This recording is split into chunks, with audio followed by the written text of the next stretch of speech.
about 200. A mirror slicks I never won. Back in July, Lauren London, shop beside designer stores. Clean up crew, we do our chores. I count up blues that time I'm bored. All blue that adventure door, I make that in neighborhood. I can make a 10 or 4, just break them down and sell them home. We get them in and get them going. Your like I put it on them. Hollywood, yeah, I know. I can't catch a south of corners. Fidget scales in California, go with jelly, try to clone. Pay for keys, we put you under AMG like fuck out of the pepper cream soda. Got the water on them double cost. 20 bags of And good evening, ladies and gentlemen, and welcome back home. We are here at J.L. Butch Stoker Stadium. Doug Gann alongside of Nick Magnano bringing you Ash Trojan football here from the Butch. It is a magical night here. You see it down on your screen. The turf is in. The turf is ready. It is up, and it is beautiful. It is a splendor to see and a far cry from where we are. You know, we talked about it last year. Well, I'm with a new crew, so we didn't talk about it last year, but it was talked about here last year, how exciting this would be, and it is here. The Trojans roll in with an 0-2 start, looking to right the ship tonight. Good afternoon, everyone. Again, I am Doug Gann, alongside of my partner in the booth, Nick Magnano. Nick, and welcome to a home game at Alexandria Senior High School. Yeah, excellent. Glad to be here. Beautiful field. A week late, but you know what? That's something you have to deal with. And beautiful night, 87 degrees, feels like 91. We got a northeast breeze blowing, so a very comfortable night, and look forward to this matchup. Okay, so before we get into the matchup now, here's a matchup that we have been failing at miserably for years, and that is press box food. We have had the worst press box food because we've had how much of it? Zero. Big shout out to our friends over there at La Bistro Coffee and Waffle Bar, and they brought it up, and we had pastelaya and brownies. They're over there on Coliseum Boulevard, down away in that shopping center that's there next to Toyota and Dodge and all of that. Correct. So go in there. I'm not going to describe all of the business that they're next to, but the title place that's on there. But great family, the Meshes, and tell us a little bit about that. And if you're our age, it's the old Aggies Greatest Skate, skating ring. But gosh, I tell you, wow, you had to go there, didn't you? Yeah, I tell you, great family. Have one son that just graduated from Ash here last year. Played multiple sports. Has another son, that was Caden. Has another son, Channing, who's a kicker on this team. I tell you, I could talk about them all night. They've been such a wonderful family for us at the Grace soccer program. And then I'll tell you, when we went through all the stuff with Marlene, they were there. And like I said, I could talk night and day about them, but about their business, it's a coffee and waffle. And pastelaya, don't forget that, and brownies. Well, they cater. They do cater, Doug, so that's another thing too. But go out and support them, locally owned. Employ local. My son actually, my youngest, works for him whenever he's back home from college. So I'm glad that we were able to provide that. To Ash and that they provided it for us. Well, we're excited for it as well. And one thing we're excited for is to get a look at this Ash Trojan team at home. They dropped the first game to Karen Crow in that one, in a game that they just inches away from a couple of them. The score doesn't show it, but what a battle it was. And faced probably one of the best teams in the state, regardless of class, and that's the Cougars of St. Thomas More a week ago. Sam Altman at quarterback is the deal. A long line of quarterbacks that come out of that system. Not a program, not a team, but a system that Coach Hightower and that group have down there. But the Trojans ready to go. They host their friends from north on I-49 tonight in the Natchitoches Central Chiefs. Brand new coach for the Chiefs this year. You remember him from all his success in Manny, and Coach Jess Curtis. Yeah, I'll tell you, it was a big get for them. And we were talking to people earlier about it, and the culture's changing over there to just an hour north of here, 45 minutes north of here. So now it's gonna be a tough game. He has them playing hard. Watch the film. They have some very good athletes, well coached, and it's gonna be a tough matchup. It will. It's going to be. You look at the Trojans. You look at the Trojans that came out. You saw them run out. We'll get a shot at them here in just a minute. They're going to do a field dedication here in a little bit, so that's kinked up a little the way that we do our pregame. But the Trojans in those white pants, gold uniforms, and white numbers, and it is an announcer's nightmare. Beautiful combination of uniforms, but it's certainly a tough one. And Natchitoches Central comes in their white with red. the kind of a maroon and gold that go along the leg of it. So maroon and gold and white for the Chiefs of Natchitoches Central. A year ago, we were there up at Turpin Stadium. What a great place it is to play. And, we squeeze into this practice box down here, but we welcome the crew, so you may get some bleed over as Natchitoches Central has their stream. The folks here, too. But a great job last night at the show. A lot of folks came out for that one, the Thomas Bachman Show, which is live at Walk-Ons each and every Thursday night. You'll be able to hear a recap of this one before we get into Thursday on Sunday night's edition of Coach Speaks, so don't forget to make your way out for that, and then join us each and every Thursday night, except when we have a Thursday game. You know, we're speeding through halftime, but for the pregame here, don't rush things. Again, they're going to have the field dedication, we believe, at 6:45. So, Coach, let's go ahead and get into your why not stop keys to the game, and we don't have the graphics on there. We'll put up this one, and yeah, except for that, what did you do there? I'm gonna try to blame somebody else, but I can't because I'm the one that did that. So let's get back to live action and get it away. But we are grateful that the fine folks at Why Not Stop sponsor our keys to the game. You're looking for the keys to get you going on a good road trip? Check out Why Not Stop. Nick, take it away. You've got your keys. That just shows that we text a lot when you had to scroll that far up. But so I'm going to tell you, and this isn't a lot of pressure, but it's a lot of pressure. Your keys to the game right now, the Trojans are 0-2. So this is on you, regardless of the keys that didn't happen. I understand what you're telling me, but the pressure's on you to get the dub tonight. So let's start out with our Why Not Stop keys to the game. What do you have? Well, first of all, home sweet home. I mean, take control of this game, the emotions, but also, stay under control, but use the emotions of the crowd. And the crowd should be large. There's dignitaries here. Mr. Powell's here. Wally Falls here. So, yeah, I saw Wally in the press box a little earlier. Yeah, so, everybody's here. It's a great game, great night. Take advantage of this energy that this new field is going to provide. All right, home sweet home. There's no play. Look, I thought you would have put so here's what you have to have something catchy to make us think about it. So, number one key to the game, Ruby slippers. There's no place like home. That's good. All right, there you go. Number two. Number two, defense, use this crowd and this energy. I mean, we should have a very big crowd tonight. Like I said, the energy of the new turf. Get after them. Last week, we came out slow. We didn't. In the second half, we built and we had that energy. So I think that if come out here, this home crowd, use that energy, and the defense, that's one where you can get after it. Offense, you have to be a little more patient, a little more calm. Defense, let's get after them. Indeed, there you go. That's key number two. Home sweet home number one, key energy and get after them. Rule number key number three. Yeah, I really think that on the offense side of the ball, if we can just give Feaster a little time. Just a little time, because the first two games, Natchitoches Central was very aggressive at the line of scrimmage.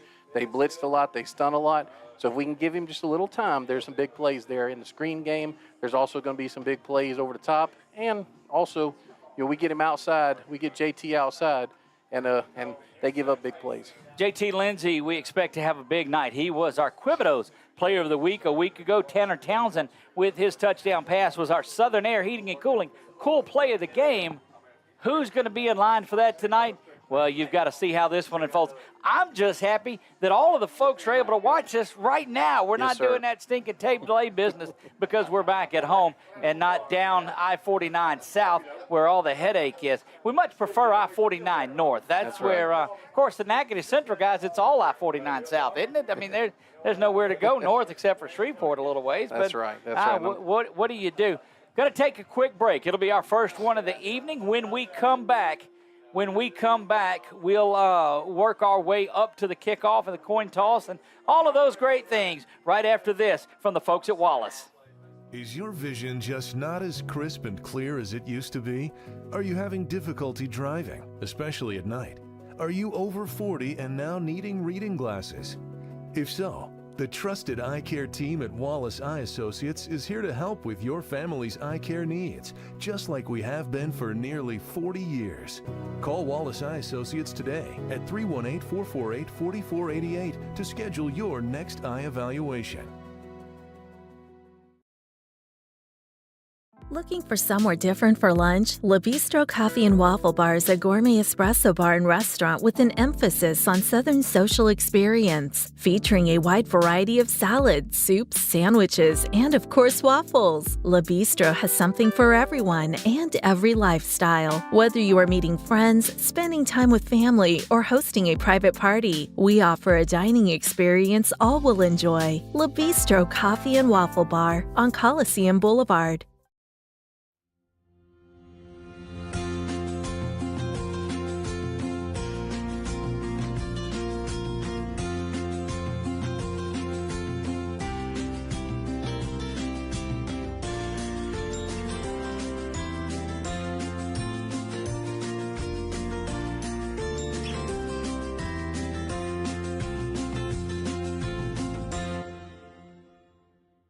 Time for a red, white, and cool summer event at Southern Air Heating, Cooling, and Plumbing. It's hot out there, and we want to cool you down with some great savings on your new AC unit. Right now, you could save on a new energy-saving system. No money down, 0% interest, and no payments till June 2024. Plus a 10-year parts and labor warranty. Just need a repair? We got you covered too, with $50 off any repair backed by a 2-year parts and labor warranty. Call Southern Air Heating, Cooling, and Plumbing or visit us online.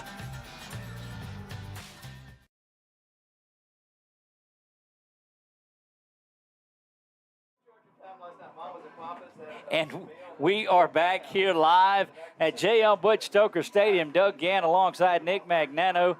Brett Stallsby pushing the buttons today. And Roger Walker, the best-dressed cameraman in the business, is back. He has got his 446 sports shirt on and the hat, and we're glad to have Roger. Doesn't make the road. Roger, I don't go on the road, Walker. That's who's here for us. Been in the education system for a long, long time, and glad to have him back on camera. No offense to Brett, but glad to have Brett back where he is. And the team just feels like we're back together. Speaking of our team, don't forget, we broadcast 5 football games a week. Tonight, you can catch that big battle across the river, Tioga and Pineville. Back-to-back weeks that our teams have come out and played each other. Menard is hosting St. Mary's, and Buckeye is oh, well, you can see that on the Saddlers Towing Pine Prairie. So everybody's at home. You can check out the Saddlers Towing scrolling scoreboard down at the bottom of it. If you want to see the score here, hop up top and see the walk-ons, the Wallace Eye Associates scoreboard. Valex Federal Credit Union, of course, our title sponsor. I do know that the Menard St. Mary's game is the Bishop Bowl. It is the Bishop Bowl. We heard about that last night. Or sometime. No, we heard it on Sunday night. That's right. You found that out on Coach Speak, and that game is live from Quibidos, where we'll announce all of our Southern Air Heating and Cooling cool plays of the game. We'll announce our Quibidos Players of the Week. You ever feel like a NASCAR driver? I do. When you have a lot of stuff. Takes a lot of logs to this wheel that we call 446 Sports. But again, you can keep up on all of the scores. Or if you're on our YouTube channel, you know that when you're a subscriber, and it costs you $0 to do that, you can keep up with all 5. You can open 5 tabs and click between the games. Tioga and Pineville playing each other, so you can only do 4 if you want to, or you can go and hear the feed from Rich and Nathan, or you can have Billy and Chuck, whichever your fancy is. Maybe that's what we should do. Maybe we should see who gets the most views on that game. Yeah, we lose that. On that one, yes. I thought you meant overall. Yeah, no, our people come to the AK come out to the games. No, I'm talking about compare between those two. Yeah. There you go. So I went. They had a game a year ago, and they were calling. I don't know if it was Tioga and Pineville, who it was, but there was a block. And to hear both teams call a play completely different is a lot of fun. Neither of them knew that you couldn't advance the blocked extra point back for any points, and they're both going crazy. And I'm like, no, guys. That was a Thursday night game for the Trojans. But, Coach, it's just, a couple of weeks away from homecoming. There'll be a lot of pomp and circumstance around that. Trojans back on the road next week to Gonzales to take on East Ascension, which will be another battle. But this is the first home game. This is the home opener.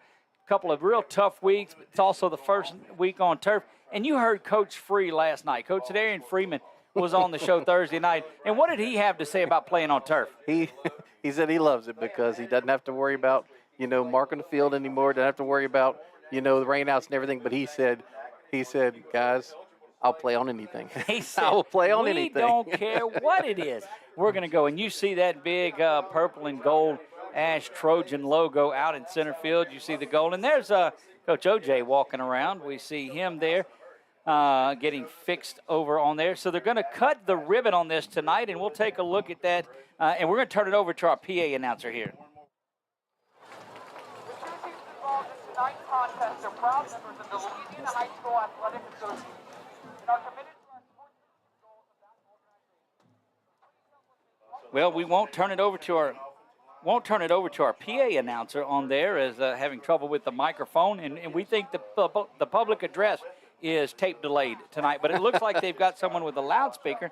Let's see if we can pick that up. Anyway, live TV at its finest. You see what's going on there, getting ready to cut the ribbon. And what a moment it is here at Alexandria Senior High School as look like we're getting into the prayer and the anthem. So we're going to take a break. When we come back, we'll get down there with the captains and we'll get this ready to go. We'll do all of that when we come back after this from Jason Hawk. I'm Jason Hawk with Farm Bureau Insurance. Did you know that September is Life Insurance Awareness Month? Our team is here to educate about life insurance and help you make the right coverage choices. With the right agent this month and every month, taking care of your family can be simple and something you can do today. There's no better time than now to learn how life insurance can protect your family's financial security. So talk to Hawk at 318-791-HAWK or online at talktohawk.com and let us help you protect what matters most.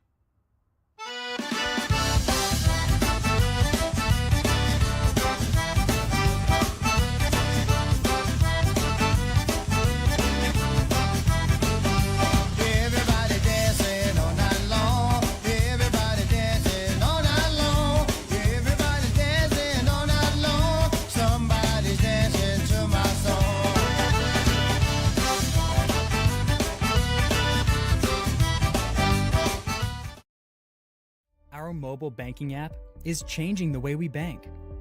Things are getting easier, transactions are getting safer, and you have access 24/7.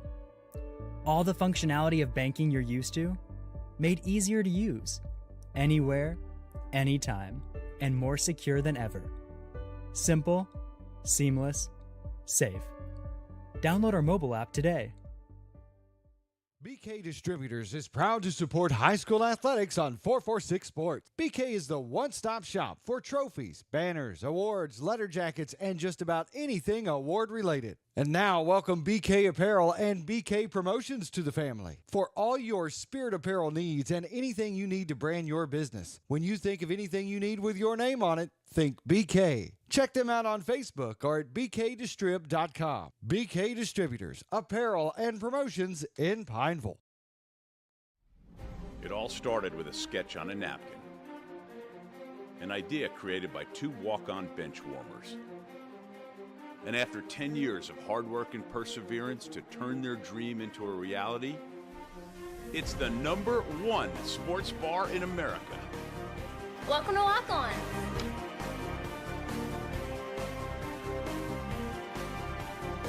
Walk-ons, because everyone needs a little playing time.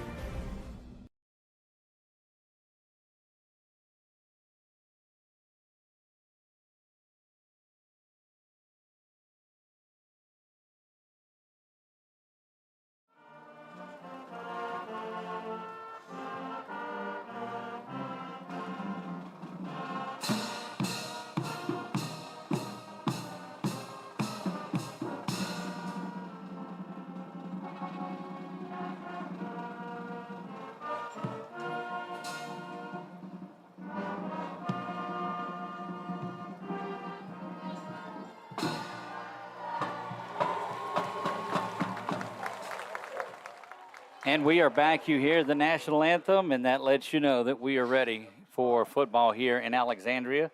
Looks like the entire senior group of players is out there as captains. And so in the second half of last week's game, we were looking around at the Richard kid, and you know, after the game was tape delayed the next morning, I get a call from Jeremiah's mom, Jeremiah Jeffers' right mom, and she says, that Jeremiah had his jersey torn at halftime and came back out at number 98. So there you have it. What's to look for? I think Natchitoches Central had a kid that came over with them from Manny on there. Tell me a little bit about their offensive lineman, Cryer. Yeah, Big Hoss is what they call him. He's an LSU commitment. I thought he was actually going to play center until I watched the film. I think they're projecting him to be a center at LSU, but he was playing guard the first 2 games. Just a big kid, tough kid. I mean, really nasty on the offensive line, and nasty's good for offensive line, obviously. But just, I'm sure that he's going to, help anchor. I saw him, out there leading the stretching and getting them hyped, in the pregame warm-ups. So, yeah, really big player. They're also Owen Smith is their quarterback, number 12. He's 38 for 55 for 579 yards and 5 touchdowns, 70% completion rate for the first 2 games. He ranks number 7, in the quarterbacks for the state after the first 2 weeks. Their receiver, number 9, Cameron Davis, 19 receptions, 376 yards, and 3 touchdowns. And a lot of that comes after the catch, Doug. I mean, he can get some yak. He will get there, yeah. And that's what you have to watch out for. Down on the middle of your screen, you see Coach Bachman. You see his wife, Kim, and they are out in the middle of it. There's School Board Superintendent Jeff Powell. I see Jody Goodman, who is the principal there at Alexandria, and a host of the players, and Coach Bachman. And what a moment this is. They'll start, and here comes School Board Representative Wally Fall, who is getting into the shot now. And, as much as Coach Bachman loves it, he's ready to go play some football. Yeah, I would imagine he's ready for this. Got Coach Dwayne Urbina, who's a legend, in the powerlifting down there as well. Assistant principal and soccer coach Sans. Look, I'm looking at his face, and he's like, can we cut this and go play some football? Yes, sir. Look, he is like that cat in a long-tailed cat in a room full of rocking chairs, to use a terrible cliche. But that just shows you the nervous energy that Coach Thomas Bachman has pregame. Well, and that's the thing. That's part of the keys of the game. All this stuff happens. You're delayed a little bit. How are they going to react? And hopefully this energy will help them, and they'll be able to balance it out really well. Yeah, we're looking forward to a big night. The Chiefs have done the respectful thing, and they've stayed back and haven't came and ran out yet. We're still waiting to get that big ribbon cut. Not sure what we're waiting on down there. Look, so Brett's like working the instant replay, and we'll see if he can get us a control R once they cut it. That'll be the first ever ribbon cutting instant replay in football history. We got to believe. You see the Troy Dolls making their way down with the banner. They'll get set to welcome out their Trojans also. Yeah, we have Brett McCormick, our statistician. He's taking pictures tonight. He was down on the ONET Photography, ONET Photography. Go check out all of the stuff that Brett McCormick does. He joins us on Sunday nights for Coach Peak. But, you talk about the field, and that's great. They'll begin work on their new field house and football facility in May of this year. May of next year. Supposed to take a year to make. So 2025 is when to expect that field house up and going. They're going to redo everything that's underneath here, and that will be used for female sports. So a lot of big things here to come out of that bond that you, our listeners, voted on, and glad to have that. Yeah, and it really didn't take long to get this field. I mean, I know we're a week behind on schedule, but considering, some of the other field turf, things that we've had throughout this area over the years, Peabody and this, it was remarkable how fast they did it. Look, what a great moment this is, but I can tell you T-Bach is getting annoyed, and you got to believe he's ready to get out there and play some football and get his guys out there. Trojans sit at 0-2, looking to get in the win column tonight. Going to be tough against the 1-1 Chiefs of Natchitoches Central. Their head coach, Jess Curtis, you know what he's about, and with the program, and there goes and we'll see if we have that on instant replay just to see if we can see how that's working. Look at that, the instant replay of the banner being cut. Who knew there was such a thing as that? What was the old thing we were talking about whenever I played? It was Axe television. Yes. Now you're showing my age out of it too, because was certainly around during those days. And through the magic of television, you have the instant replay of the ribbon being cut, and that may be our Southern Air cool play of the game before the night's over. I don't think so. I don't think so. Man, we're ready to go. And thank you to BU Designs by Melissa Gann, shameless plug there, for sponsoring our instant replay. You'll see that throughout the evening on here. Of course, all of our sponsors. Make sure you go there and tell them thank you. It is National Insurance Month. Give Jason Hawk a call. Jason's been with us. Wallace Eye Associates has been with us. Valex Federal Credit Union has been with us. You see the Trojans starting to make their way out. Good crowd still following its way in. And good shot of the crowd there. The Trojans, trust me, are down there. They're in their gold. We told you with the white letters. Yeah, that's a walkout they were talking about doing last night, walking in front of the crowd, showing respect, and you know, really staying together. It's the quietest walk out that I think I've seen. You know, a week ago we saw the smoke and all of that as they got into the tunnel, but they'll get things going as they get down into the end zone. Coach Bachman and his group of coaches out there, they get their prayer going on before. And my goodness, we are straight up 7 o'clock. The sun is down in that Alexandria sky. And never mind, that's from my great friend Dan Bornay, the voice of the LSU Tigers. And look on 446sports.com this year for our in-depth interview coming up on Dan Bornay. And if you don't know who Dan is, take your tail down to Tiger Stadium and just listen to a game. And if he doesn't get you wound up about watching the Tigers play, nobody will. Yeah, I got chills just thinking about it. You know, it never rains. That's right. That's Never what he rains, says. Chance of rain, never. Yeah, so just a great voice between him and Chris Blair now, who took Hawthorne's place. They do a wonderful job. Indeed, they do. Of course, Jim Hawthorne, one of the greats in Tiger history. We did an article on Warren Morris and his home run. Cut the audio out of CBS's broadcast and watched it and superimposed Hawthorne's call over there, and Warren was speaking, and Warren got chill bumps as he was hearing that call out there. We are just a few minutes behind kickoff because we did have the field dedication. Great to have our friends from Natchitoches Central make the trip down I-49 to be here. As cramped and as open door and as spacious as we are, we're just about ready to go. Ryland, right up close to halftime we go, or come to the front of the game, and here come your Ash Trojans making their way out tonight. A couple of guys to look for on their team tonight, Nick. Yeah, on defense, number 0, Braden Woods, defensive end, motor. I mean, look, J.J. Watt type motor. He's a playmaker, very effective. He gets up the field, and he finishes the plays as well. Then also their strong safety, Landon Brosette, all over the field. He played a rover position in the first 2 games against Woodlawn and Opelousas because they had a running quarterback. I'm eager to see if he's gonna maybe play a rover, maybe shadow JT tonight, or if he might play free. Looking over the captains tonight for the Trojans, let's see who they got. Maybe they've got a couple of new numbers. Oh, no, you've got 10, them flipped up that way. Number 56, Brett Bain. Number 57, Hunter Rivette. They anchor that offensive line. 10 is Aiden Walker, and 11 is Amirion Mingo. And, Coach, for Natchitoches Central, you've got number 59, number 2, number 79. Yeah, 59, Hunter Bennett. Number 2 is Zachariah Thompson. And what was the number 8? Number 8 is. I don't have a number 8 on there. And well, you wrote that one on. It looked like Dylan Braxton. Yeah, Dylan Braxton. That's correct. I did write that on. The Chiefs will call it tonight. They're looking at that ceremonial coin, and it is up in the air and down.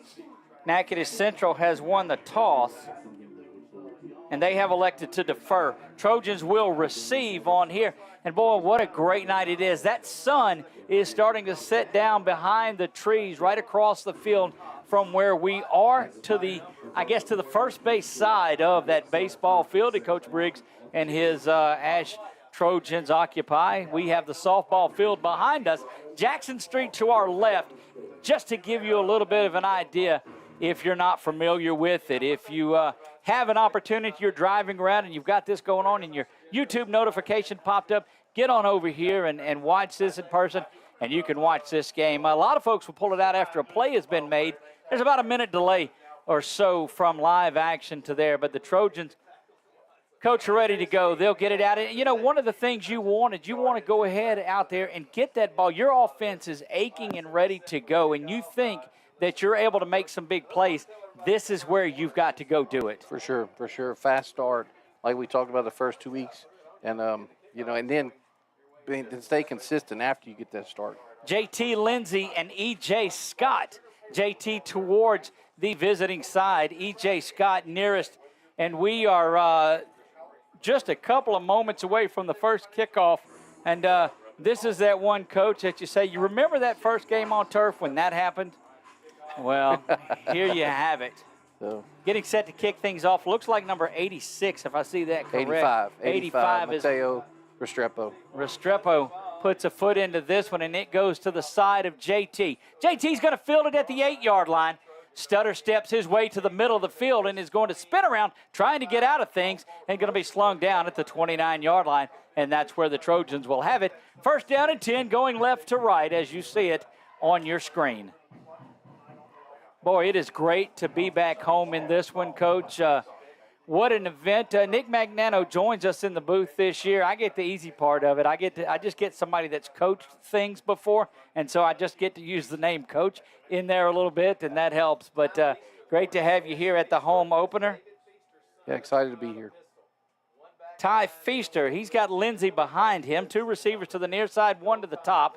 He sends Lindsey in motion. That'll be an empty backfield for Feaster. He's got just the H-back, and that's Townsend.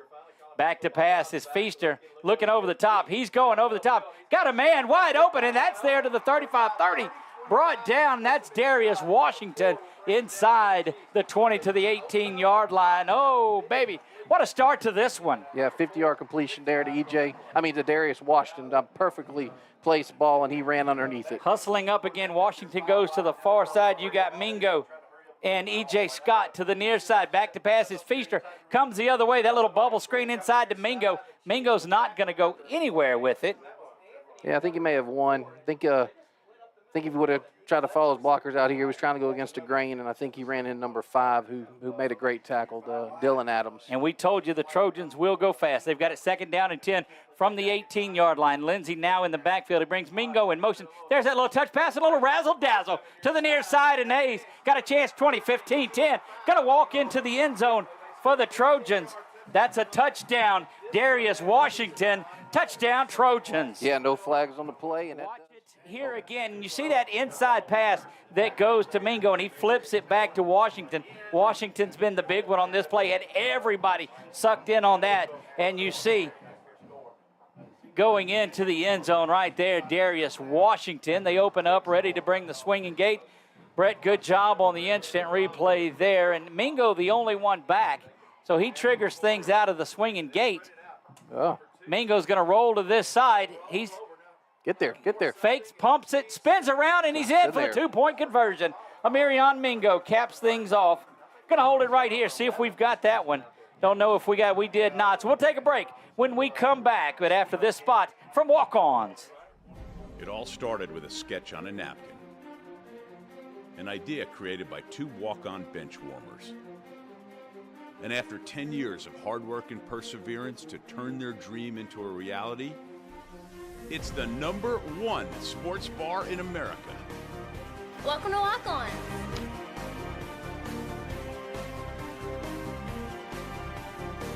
Walk-ons, because everyone needs a little playing time. Back to live action. Hang on, let me see what. I don't hear me for some reason. Out of there, there you go. We had the wrong button there, and so accounting for about 70 yards on that play was Washington. Darius Washington having a big series. Yeah, and very clean. Like I said, no flags. Great way to start the ball game. Van Dyke in there to kick this one off. He and Mesh will rotate. Van Dyke rolls this one up. Onside kick coming. And the Trojans have an opportunity yet. And it looks like they're going to come out of there with the football. And it is Trojan time here in Alexandria. Number 14. 14 coming in and getting that one was Tristan Layfield. We'll see that one more time. Go ahead, Brett. And you'll watch Van Dyke, who has gotten pretty good at rolling that ball about 10 yards, and those Trojans looking to come out 11:01, 59 gone. You'll see him quickly come in and recover that as our live action is up on the screen. It'll bang around, and appreciate BU Designs for getting those instant replays out to us. We're missing Townsend. Okay. Trojans have it 1st and 10 from in plus territory from the Chiefs' 47-yard line. Lindsey in the backfield. Lindsey's got it for his first. It's a play action going over the top. As Feaster still got a man open. It's got to come back for it. And tremendous defensive work coming back and making that play. Ball was underthrown, headed for, what did we say, E.J. Scott. Yeah, that was E.J. Scott. Underthrown a little bit and came back and made the play. Number 7 from Natchitoches Central, Davian Thomas. Didn't give up on the play. It was there, though. Trojans are on the attack tonight. 2nd down and 10 for Feaster. Feaster calls for it. The toss comes to the near side. Lindsey cuts back to the middle. Oh, he's off 30, 20, 10, 5, touchdown. Just a beautiful play. Touchdown, J.T. Lindsey. Touchdown, Trojans. Let's check it out one more time. 47 yards they come up. And, Coach, you talked to Coach Bachman about that toss that was last week. And, my goodness, here they come out with it again. And 47 yards to the house goes J.T. Lindsey. And we are just a minute 16 into this one. And the Trojans are up 14-0, looking to add the PAT. Yeah, I think it just gives him a faster start. That kick is up, and it's over the tackling dummies to the field, and it is good. 15-0, Trojans on top, a minute 16 into this one. We'll be right back after this timeout.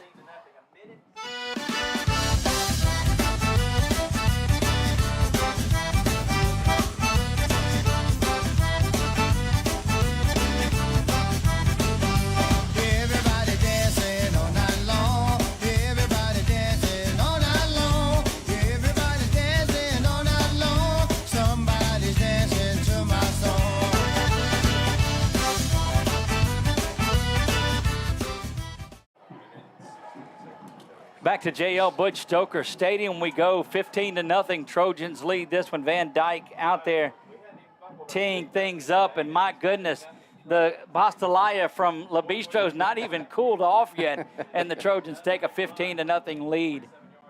Van Dyke squibs this one again, going after it. And it looks like the Trojans touched it before he got. We'll have to see.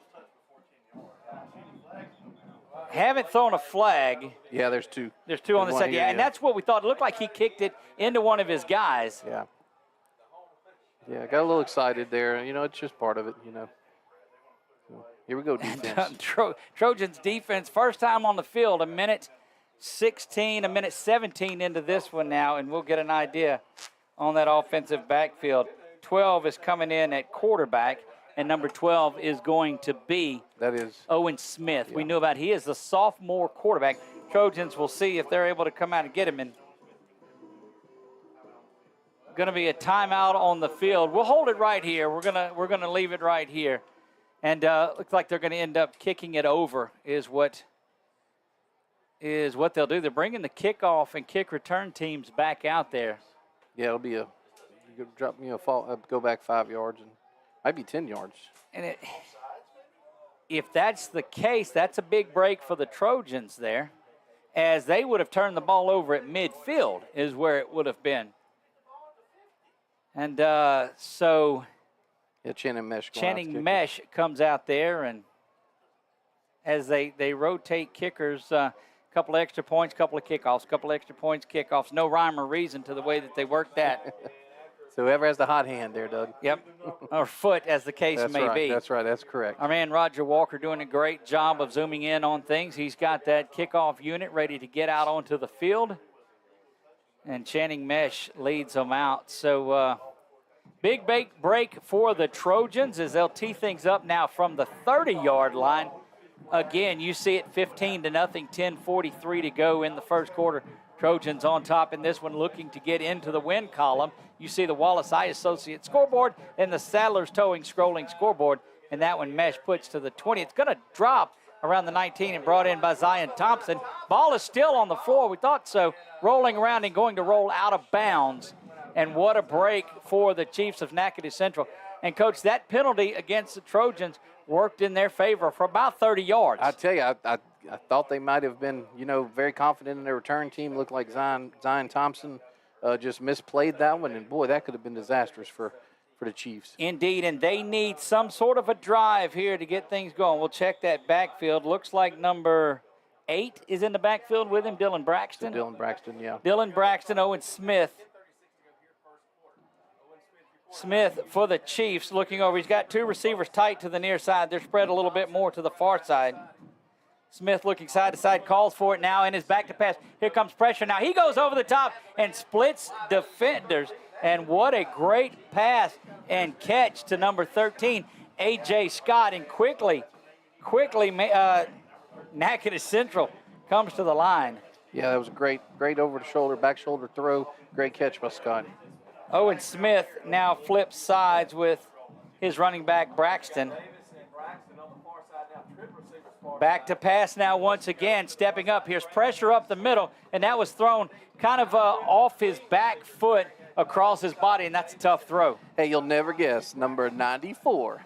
Jeremiah Jeffers right in there, and yes, we've already made apologies for miscalling his name. Thought that he had went out at halftime perhaps with an injury. To the near side is number 17. That is Jeremy Lowe. Mingo on this side as your cornerback. And so Braxton and Smith in the backfield. Back to pass is Smith getting pressure, but he's going way over the top of it and just misses that one by about 3 yards. But look, anything you heard about a Jess Curtis type of offense, throw that out the window as they've come out throwing the football here. Oh, yeah. I mean, they're, like I said, their quarterback's number 7 in the state. They have a receiver that's number 1 in the state. And just a sophomore yeah. is their quarterback, number 12, Owen Smith. He goes 5'10", 165, so good size for the young man. Smith comes to the near side, and he's got number 6, Nalim Hilaire, the senior, back there with him, it looks like. Back to pass quickly out there, and it is complete, spun around, and going to be a pickup of 9.5. Going to be very close to a first down. Boy, that spin is what got it, and that's going to be a first down. He was stopped 2 or 3 yards behind it, hits the circle button, and spins forward for the first down. Yeah, fell forward for sure. Who's the cornerback on that side, Doug? Can you see his number?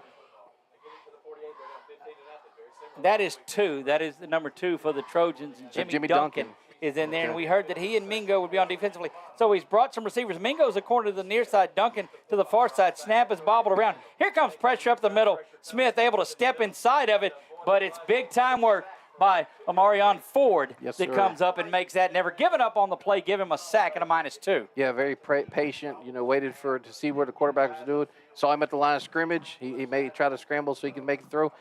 The thing about Smith is he does scramble to throw.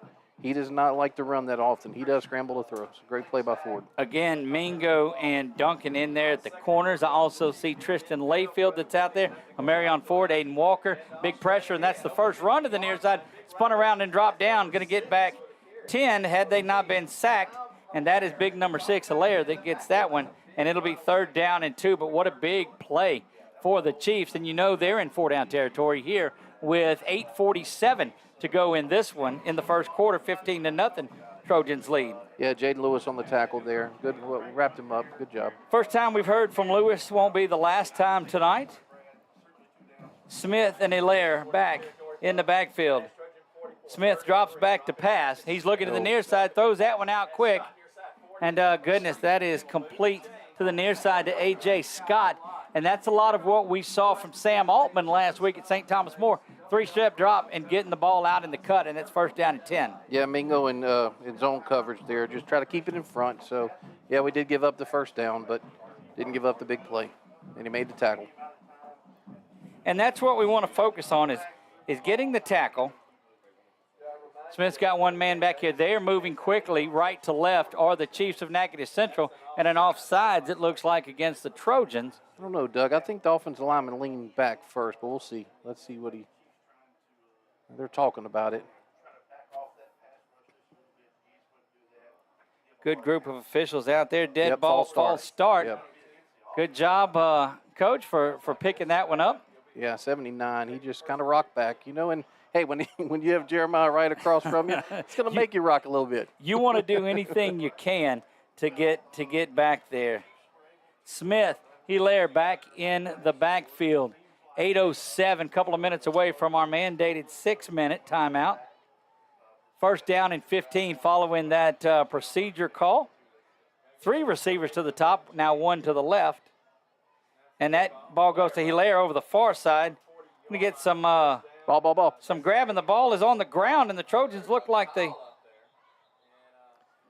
look like they come out of there with it. Aiden Walker's got it, and we're going to go back to our BU Designs replay and watch the middle of the field. You'll see Aiden Walker just fire into the pack. He comes up right here, spinning around, and Hilaire just trying to get a little extra, but Aiden Walker just strips it out of him. And, Coach, that's 3 weeks in a row out of our broadcast that we've seen something. The other 2 from the Tioga game and the Pineville game ended up in 6 points the other direction, but we'll take the football there. Yeah, I mean, Aiden's got to step it up a little bit there. Right, the pressure was on. 3 receivers to the near side. Speaking of pressure, the Ash Trojan offense looking to apply a little bit more of that.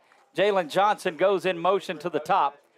Coming out to the near side screen, set up. It's complete out to the near side. Stutter stepping and going to maybe find the line of scrimmage is JT. They mark him graciously back from whence they began at the 42-yard line. 2nd down and 10. Yeah, I mean, just not much out here. I think they were just trying to get him out here, a little misdirection. Didn't see many blockers in front of him there. This time he'll get it the natural way, right up the middle, and he bangs forward, spinning around, slung down for a 9-yard gain out to the 49 and in Natchitoches Central Chiefs territory, where it'll be 3rd down and 1 for the Trojans as they hurry to the line, to say the least. Feaster calls for it, hands it right back up the middle to Lindsey. Lindsey following those blocks, trying to get to the outside goes JT. 30 now, 25-20, driven out of bounds at the 21-yard line is JT Lindsey, and the Trojans are rolling up the offensive numbers tonight on this one. Yeah, 28-yard gain there, just up the middle, very patient, waited for his guard and tackle to pull around and lead the way for him. Tylen Johnson looks like in there at running back. Spinning around.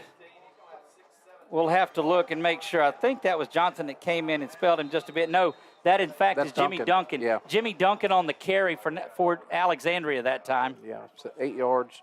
We saw that last week. Hydration break here, I think. Or should be at 7, so they'll go. The timeout will be applied to someone. Okay, gotcha. We'll take a quick 30-second one with them and catch our breaths as well. We'll be right back right after this. I'm Jason Hall with Farm Bureau Insurance. Did you know that September is Life Insurance Awareness Month? Our team is here to educate about life insurance and help you make the right coverage choices with the right agent this month and every month. Taking care of your family can be simple and something you can do today. There's no better time than now to learn how life insurance can protect your family's financial security. So talk to Hawk at 318-791-HAWK or online at talktohawk.com and let us help you protect what matters most. And we are back. You hear the sounds of Butch Stoker Stadium. Jimmy Duncan with a good little run there in relief of JT Lindsey. Yeah. 6:55. That was not the hydration timeout. We'll get who that timeout was charged to and kind of keep it updated on our board. Here, Trojans ready to get back into it offensively. Lindsey is in there. JT's got it up the middle inside the 5, knocked down at just outside the 5-yard line. And it's going to be 1st and goal for your Trojans. 15-0, they lead it with 6:42 and counting it quickly back up to the line. Lindsey's got it. Spun around, knocked down inside the 5 into the 4. And that's Dylan Adams, the big senior defensive end that comes in there and wreaks havoc, as you said earlier in here. JT flanks back off to the side. They've got Townsend set up as a true offensive lineman, and that brings in Grayson Thibodeau for an extra blocker. That toss goes to the far side. JT cuts back, falls inside the 3 to the 2, and it'll be 3rd and goal. That is Zacharias Thompson coming up and making that play. 3rd and goal for the Trojans, and may not get one off before that hydration break. Trojans hurry to the line. They've got that power on the left side. Once again, bobbled snap. JT's got it into the end zone. Touchdown, JT Lindsey. Touchdown Trojans. Let's look at it again, courtesy of BU Designs. See it up, getting ready as quickly they go to the line. We may come back to that one in a minute while you see the handoff straight there to JT. JT with his second touchdown of the night, and back to live action we go. That is Mesh on there, or is that Van Dyke? Van Dyke. Van Dyke in there, and true to form, he splits the uprights, and it is good. 22-0 in the first 6 minutes. We'll take that timeout with them. This is the hydration break. It is the touchdown Our break. mobile banking app is changing the way we bank. Things are getting easier, transactions are getting safer, and you have access 24/7. All the functionality of banking you're used to, made easier to use, anywhere, anytime, and more secure than ever. Simple, seamless, safe. Download our mobile app today.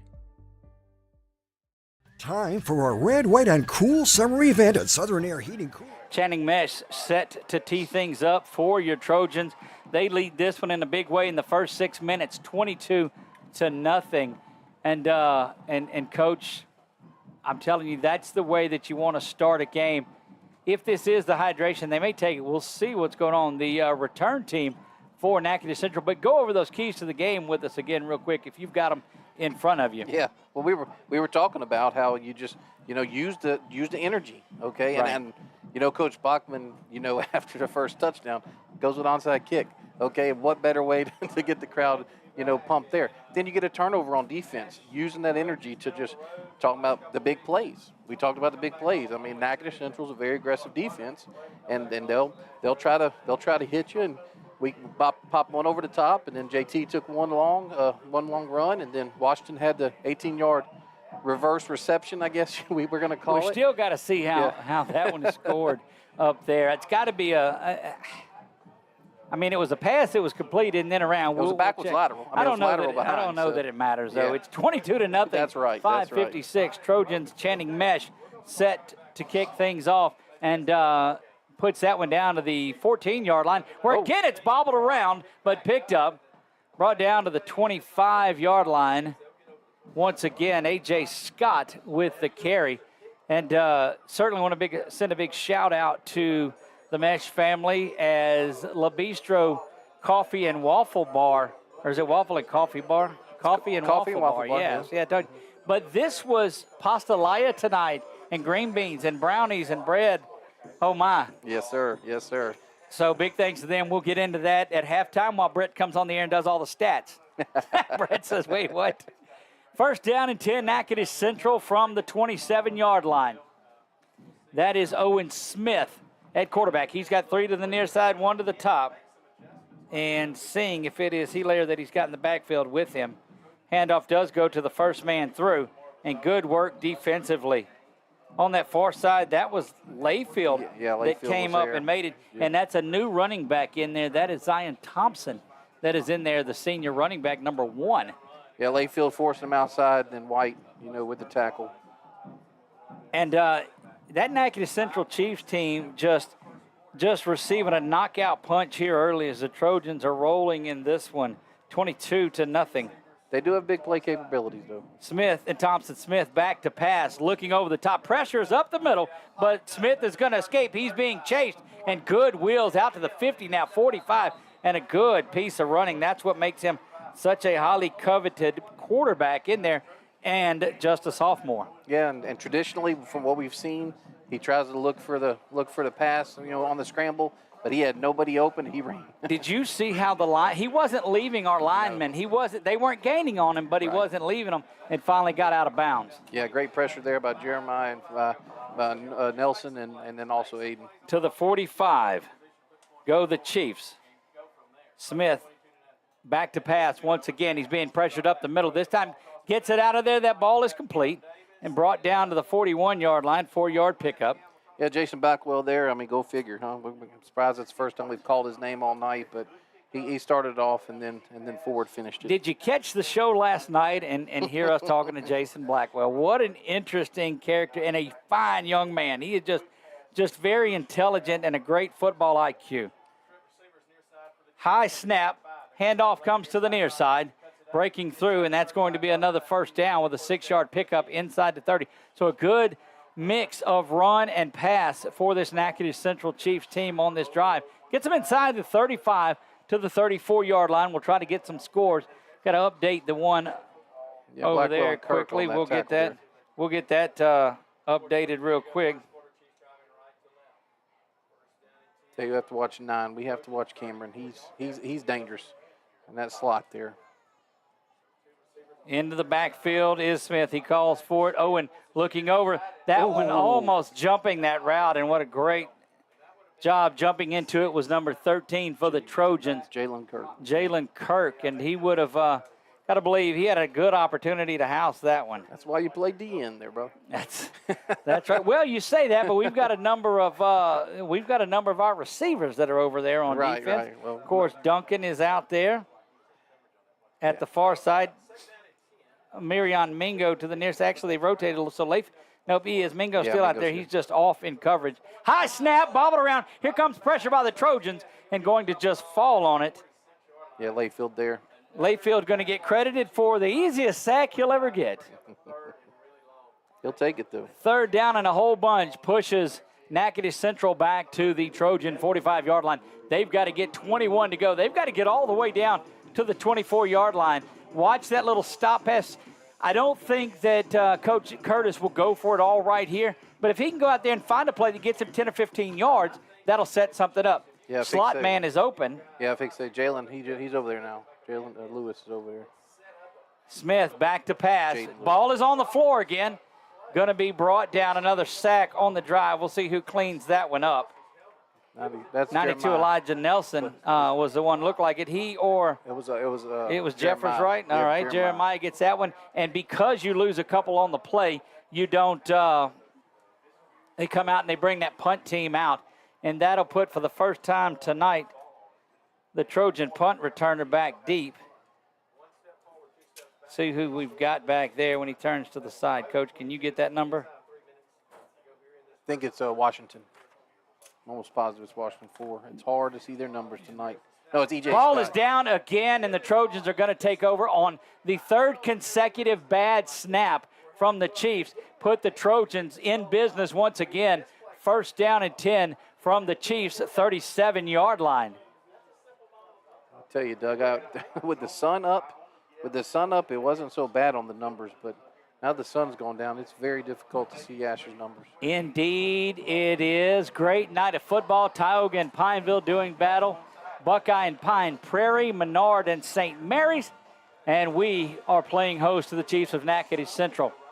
From the 37-yard line goes the Trojans. Feaster back. Handoff goes to, back to pass. Again over the top and tripped up. Just a little incidental contact as the feet got crossed up with number 4, and that looks like Darian Anthony that was back in coverage who bobbles around and falls. Yeah, Mingo on the play. He had him beat, but, it's what happens. Good call by the official there. Unfortunately, I wish it would have been a PI, but it happens. Feaster turns around and says something to Lindsey. There's that toss again to the near side, banging around, and that is going to be inside the 35 to the 34, where it'll be third down. A 6-yard gain there. I tell you what, the offensive line just getting pushed. I mean, they're getting pushed, and JT's being very patient back there and making the right moves. Townsend, the H-back to the near side. He pulls. They go that way, banging around. They get 3. Trojans will be fourth down and 3, and they'll leave that offensive unit out there as Mingo gets back in. Fourth down and 4 from the 32. 2 minutes, 10 seconds remaining here. First quarter, Trojans on top, 22-0. How about that new LED top to the scoreboard that they have out there that's looking pretty good? Yeah, it's sharp. Big fourth down play. Feaster back to pass now. He's got it wide open. Receiver's going to slide in on the turf and pull that one in complete. And that's the ones you like, slide in on that turf just a little bit. And Mingo on that play. My Mingo got him on the show, and he switches sides. Actually, he's going to come all the way out, and that will bring E.J. Scott back in. And now they've got 2 receivers now to the near side hurrying there. Handoff, no play action. Feaster still got it. He stays in the pressure, but he's picked off as that linebacker just drops back and read that one great. Driven down to the near sideline. That's number 18, Landon Brosette, the safety, the senior safety that come up and that guy. And, Coach, all he did was read the eyes of Feaster and drop back in coverage. Well, also, he was pressured, too. He was hit as the ball's coming out. I mean, Mingo was wide open. I think the play was there. He just got hit right at the moment he was releasing the ball. And you saw the pressure coming in from the far side that time. Yeah, it was forced. I mean, it was a good play by Natchitoches. Like I said, they put pressure on him. They hit him as he's releasing the ball, and he just didn't quite get enough on it. I don't think that's on the quarterback. No, not at all. Speaking of quarterbacks, Owen Smith back out there ready to do some work for this Natchitoches Central Chiefs team. Following that turnover or that bobbled snap, snapped in there. Boy, what a great. Looked like that fastball that just the way that he followed through, but they're going to say that ball was low and it hit the turf that is there. Yeah, to be honest with you, I think Jaden was there. I think Jaden actually read the route, and he actually threw it down thinking that was the only place his receiver could get it. It was actually a little behind him. But I think it's because Jaden jumped the route. And that just shows you the wisdom of that young man, Owen Smith, Nalim Hilaire, in there running back with Owen Smith. 3 receivers to the top, 1 to the near side. 2nd down and 10, 1:10 to go here in the first. Quick little hitter over there, and that one, I guess that's a wide receiver screen that's going to be complete back to the line of scrimmage. Almost intercepted by the DN that was crashing, but almost doesn't count as it's 3rd down and 10. I tell you, look, the Trojan defense must have been in the huddle. They must have saw the play call. Had 4 people around the ball. I could give a assisted tackle to about 6 different guys over there. At 0-2, you watch a lot of huddle tape. Yes, you do. In the week. And I'll tell you some stuff about that here in a minute. 3rd down and 10. Back to pass is Smith. Looking to the near side, jump in the route, but complete coming up. Trojans are going to have to tackle. That's a good play that time. Jason Blackwell in tackle. You know, Mingo going for the interception. That's right. You know, and Blackwell there to clean it up. And you could do that when you're 22-0 up, but I tell you, Mingo. I would be surprised if Natchitoches Central snaps the ball here again. Yeah. Well, let's see here. Hustling back out with 13 and 12 is Owen Smith and group. And you got plenty of time on the play clock. 8 and 7 and 6 on the game clock as it's counting down. 4, 3, 2, 1. 2 and not going to get it off, and that will do it for the first quarter of play. But your Trojans lead it big, 22-0. What do they have on 4th down for the Chiefs? We'll see when we come back. You're watching Ash Trojan Football live right here on 446 Sports. Is your vision just not as crisp and clear as it used to be? Are you having difficulty driving, especially at night? Are you over 40 and now needing reading glasses? If so, the trusted eye care team at Wallace Eye Associates is here to help with your family's eye care needs, just like we have been for nearly 40 years. Call Wallace Eye Associates today at 318-448-4488 to schedule your next eye evaluation. Wherever you are, you're there for a reason. You shouldn't have to make a trip to the branch to deposit a check. Skip the trip and use our mobile app to easily and securely deposit checks right from your phone.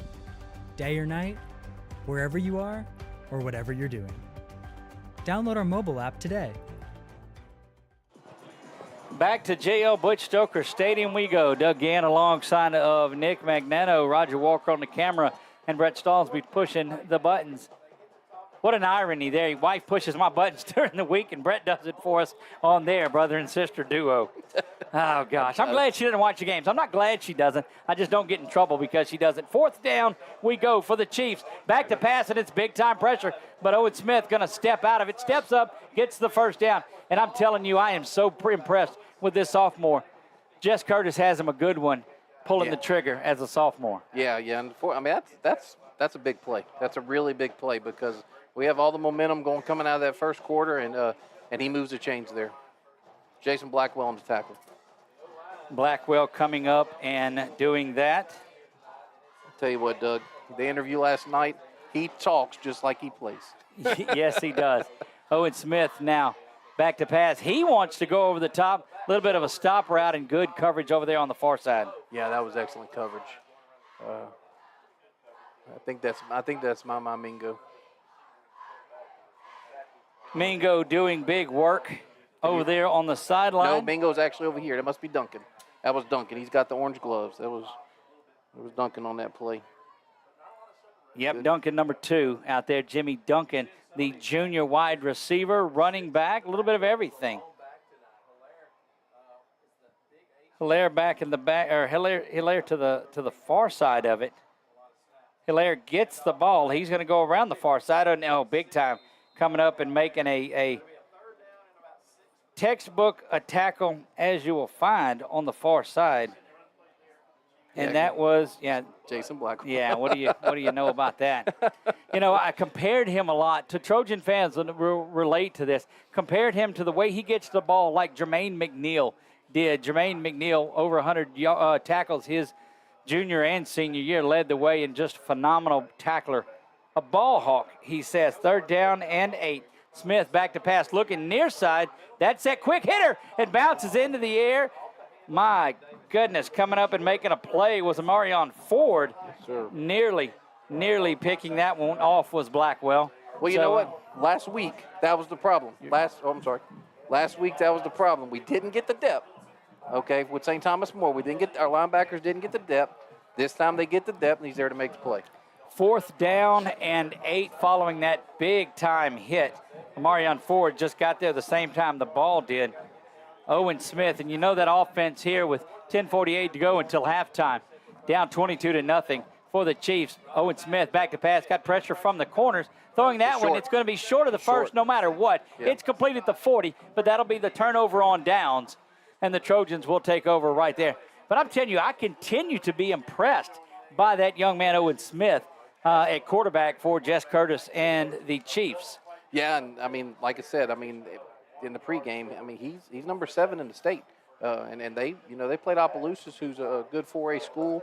Woodlawn was no slouch. They were very athletic on the back end as well, and he's just good. He's running more tonight because we're putting pressure on him. Well, he's having to. 1st down and 10, go the Trojans. Stepping up in there is a new. See who that's in there. Is that Lindsay in the backfield? It looks like a little smaller than JT. Yeah, I think it's Scott, if I'm not mistaken. Well, back to pass is Feaster, and that's complete in the seam. Big time completion, 40. Now 30 off to the races. They're not going to get him. That is correction. That is not. That's E.J. Scott. E.J. Scott takes that one. No, Darius Washington. Washington. I thought it was 4 that had that one. We'll check out the replay and see who's got it there. Got us both, and great work. Comes from that far side receiver, and he's going to have to get through where our camera's at to catch that one. And off and running to the 40. You knew at that point they weren't going to get him. Let him turn around, and that is, in fact, that's still had trouble seeing who that was on it. Yeah. As we go back to action, we'll try to take a look.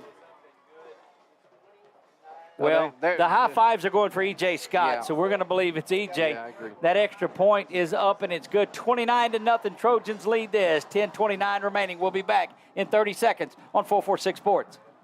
BK Distributors is proud to support high school athletics on 446 Sports. BK is the one-stop shop for trophies, banners, awards, letter jackets, and just about anything award-related. And now, welcome BK Apparel and BK Promotions to the family. For all your spirit apparel needs and anything you need to brand your business. When you think of anything you need with your name on it, think BK. Check them out on Facebook or at bkdistrib.com. BK Distributors, Apparel and Promotions in Pineville.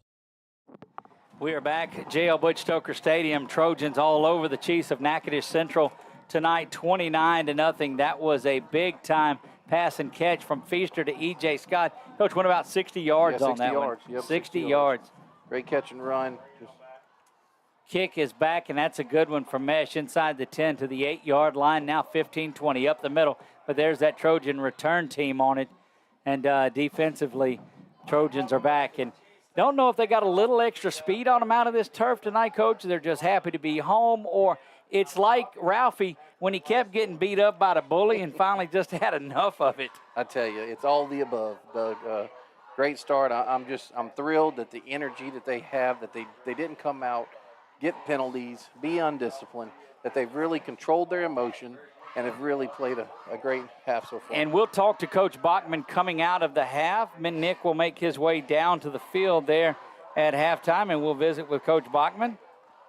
Hilaire in the backfield, big running back that's back there with Owen Smith. Smith calls for the ball and is back to pass. Going to the near side, scrambling. Good coverage on there. That ball is up in the air, banging around. It's going to be on the ground. But Jason Blackwell on the pass deflection there. Yeah, Blackwell was there coming up. And my goodness, Jason Blackwell took us about 8 minutes to hear from him, and now he won't leave. Mingo was over here, too. I tell you, the great thing about having Mingo and Duncan as your corners is they're used to catching the ball. This is such a terrible cliche for me to use, but it's kind of like your relatives that won't come over and won't leave. I'm just kidding, Brett. Right? Oh, me. No, I'm not talking about your sister. Brett, 18 years happily married. Oh, second down and 10 we go, 10-18.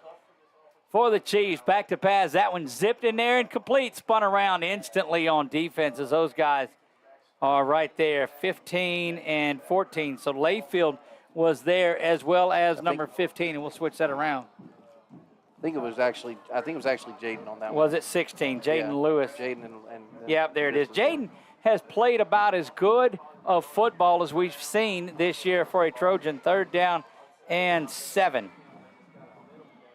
Handoff goes up the middle.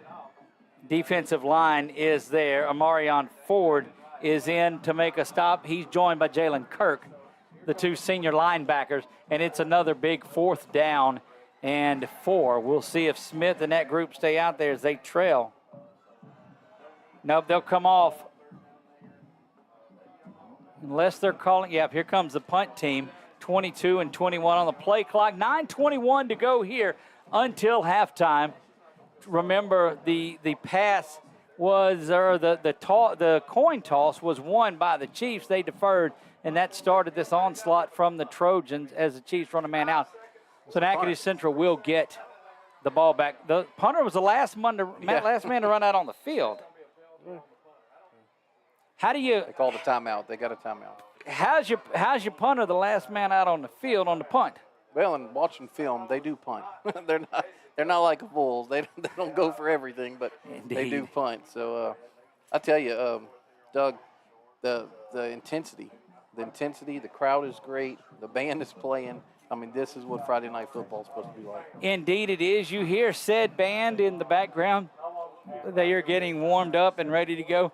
Join us next week, Thursday night at Walk-Ons. We've had a great crowd, sellout crowds.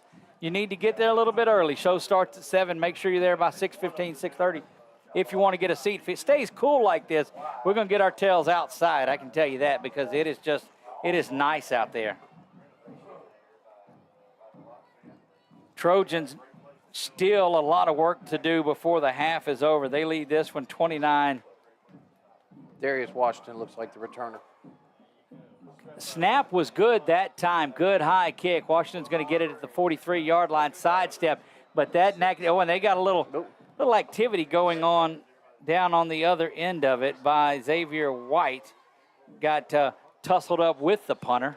Well, actually, it was with Braden Woods, the defensive end, number 0, which I told you he was a feisty one, Doug. And, in fact, he was. Trojans will start in minus territory, but not by much. They're on their own 44-yard line, 8:50 to go here, trying to pick up some other scores from around the way. You see our Saddlers towing, scrolling scoreboard, easy for you to say at home. JT's in the backfield with Feaster. Feaster calls for it. Handoff is going to go to Lindsey. Lindsey hops around and goes up there and lays on the near side between the A and the Trojan nose out there in the middle of the field. I'll give him 4 on that one. St. Mary's 12, Menard 6 in that one. No update from Tioga, and Chuck's running the scroll. JT to the far side, stutter stepping around, trying to break out of it. Gets inside the 40, actually on the 40 is where they'll mark him. Yeah, 11-yard gain there. Just 14-0, Tioga in that one. 14-0, Tioga has the lead over Pineville in a game closer than the experts had thought early on. Talon Johnson in. First down and 10. Feaster has Johnson in the backfield. That toss goes to Johnson. Johnson cuts up, Now he runs hard, spins around. He's lifted up and driven forward down to the 35-yard line. That was the longest, hardest 5-yard run that I think I've seen. You know, Nick, all of the pomp and the circumstance has worn off, and the Trojans and their playing surface, whatever, doesn't matter. We're off and going. Handoff goes right up the middle. That is Johnson once again. Oh, they're calling it down. They're calling them down. Calling them down. It'll be third down. And a gain of 2. Ooh. Come on, Talon. Hold on to that ball. You know, this is one of those perfect downs, Doug, between you can run the ball, you can run a draw, you can run a screen, you can try to get one over the top because you know you're probably going for it. It's probably two downs here for 3 yards. Or you can give it to JT. JT to the far side. He's going to go to the 20, 10, but a flag's going to bring all of that back. Yeah, we got a holding on here. So that makes a difference. Flag's going to bring that back.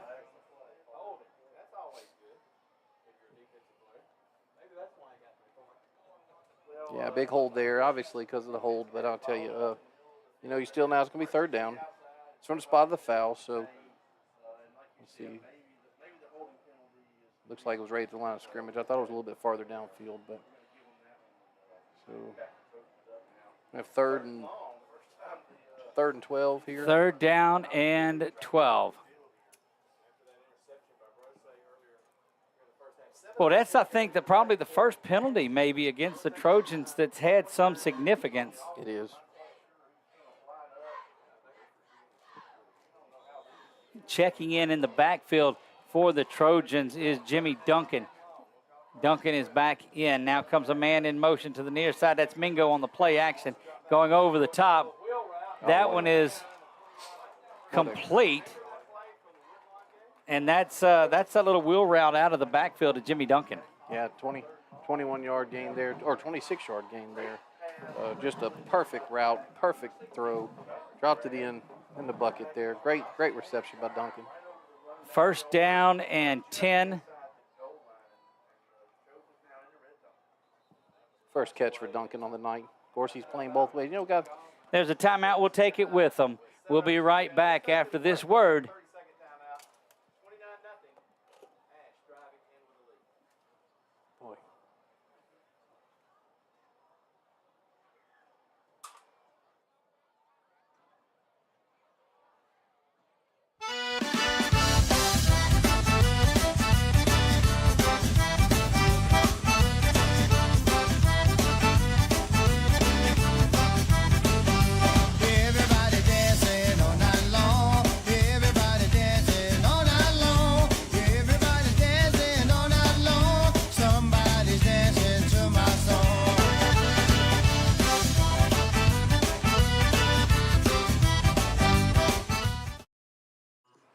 Keep an eye out for our Quibido's Player of the Game. That is coming up. We'll announce him Sunday night from Quibido's during our Coach Speak event. Coach Speak is there.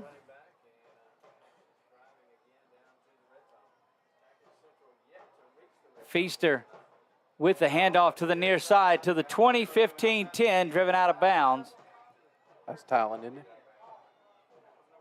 Yeah, Talon Johnson gets the Trojans inside, and he will come out. Mingo back in at receiver. We'll see if JT's back in, and he is. 15-yard gain there on first down, for a first down. Again, last week it was JT Lindsay. That was our Quibido's Player of the Game. Handoff goes to Lindsay, up the middle, banging around, and dropped down inside the 1. Give him the 1-yard line. Yeah, 4-yard gain there. I tell you, they're pulling the guard and tackle. The weak side guard and tackle, and, boy, he's being patient waiting for him. Feaster gets it, handoff right up the middle. Touchdown. And spinning around and getting into the end zone. Touchdown, JT Lindsay. Touchdown, Trojans. Yeah, they're running away from they're running away from 0. They're running away from see if Brady. We can see that one again. And there's not a lot to that one, but you see the BU Designs instant replay. We're live up in the corner. Let your guard and tackle pull on this one, Doug, and just lead the way. There you watch it on their screen. That's exactly what he talked about. And JT just a yard out is going to get there at any time. 35-0. PAT is up. and it is good. 36-0. We'll be back after this timeout from Kimberly Harrell, Certified Appraiser. Hi, I'm Kimberly Harrell, Certified Residential Appraiser. I am currently a leading provider of appraisal services for mortgage lending, employee relocation, estate planning, and community property settlements. My experience in real estate over the past 13 years and currently serving as president of the Greater Central Louisiana Realtors Association has given me a clear understanding of the real estate world and the ever-changing market we live in today. For any of your valuation needs, give me, Kimberly Harrell, a call.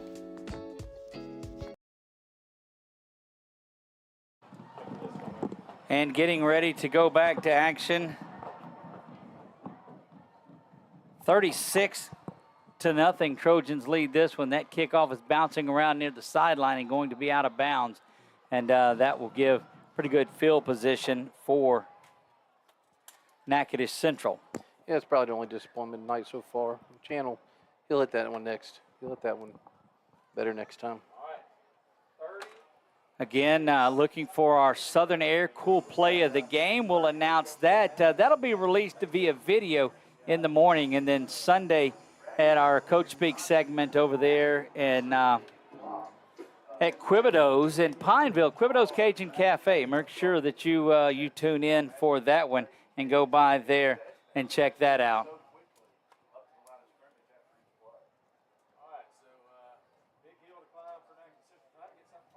First down and 10 from the 35. Handoff goes to the far side, but there's that Trojan interior line that's just banging around. Looking down there, I see Layfield on the ground. I see Nelson, White. Yep, Elijah Nelson is down there. Also, it looked like number 90, Christian Ray. 4-yard carry, or 3, maybe a long 3, short 4. Second down or long 6 to go. 6:02, 6:01, nearing the mandatory timeout, and we have it. We'll take a timeout, and we'll be back right after this from Wallace Eye Associates. For a lifetime of the best possible vision, look to Wallace Eye Associates, where our tradition of eye care excellence in Cenla spans nearly 40 years. From your next family eye exam to cataract and glaucoma evaluations, trust your vision to the experienced eye professionals at Wallace Eye Associates. Call Wallace Eye Associates today at 318-448-4488 to schedule your next eye evaluation.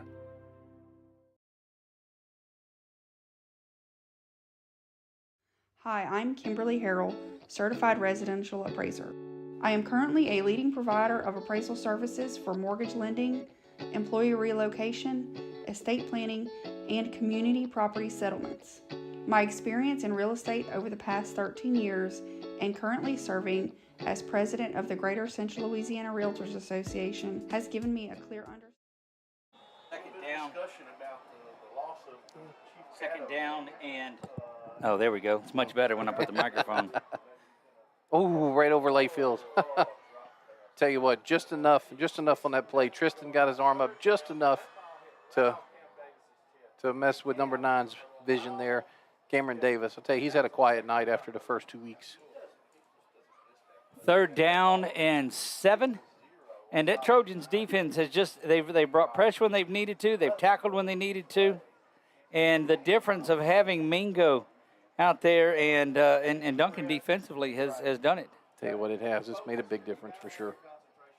Back to pass is Owen Smith. He's looking to the near side, jumping up on that one and knocking it away. And big time work, Mingo going and getting that one. And, Coach, you can't say that's why he plays defense. No. He's one of the leading receivers out there. But just jumped that one, so it's a little bit of timing difference. But look at the instinct. Yeah, I tell you what, I think, to be honest with you, he probably, if he was a normal defender, he probably would have been called for a PI because last minute he pulled back and went around him. Fourth down, punt team on for the second time in a row. It's been one bad snap and one good one that got away. They got the punt away. Back deep to receive. Looks like number 3 for the Trojans is there, Darius Washington. That kick is That's returnable. fair caught. Oh, okay. At the 38-yard line, and you don't see them return a lot of them here at this. They come up and make sure that they secure the tackle. That's good. I mean, that's good. I thought it was low. I thought he might have been able to return it, but that's. I mean, hey, you're up 36. No reason to muff it and give them the ball back. You know, Doug, the thing, you want to talk about, possibly, getting some other people reps here, but I mean, you haven't had many snaps up to this point in the season, so you need to focus on your starters still. First down and 10. Feaster is there from the 38-yard line, bringing a man in motion is Townsend. They're going to find Mingo in the slot. Mingo off and going 50-40, and he hits the seam. They're not going to get him. Touchdown, Amarion Mingo. Touchdown, Trojans. Let's take one more look at that one, courtesy of BU Designs. And this is another big inside wide receiver screen. Look at the linemen as they get out and block. And when you get Mingo out in coverage, all you got to do is make sure you hop out of his way. And off and running. Good job of giving chase down at the end by number 2, Zacharias Thompson, but unable to get there. We noticed on film, Doug, that they will give up the big play, and we have taken advantage of that for sure. And you attribute a lot of that to their pressure that's on there. 42-0, and the Trojans are just are off and going in this one. Extra point pending here. That is Van Dyke who puts this one. Had to stutter step himself and get that one, and it's no good. Off to the right, so it'll stay here. We'll be right back after this from our friends at Quibido's.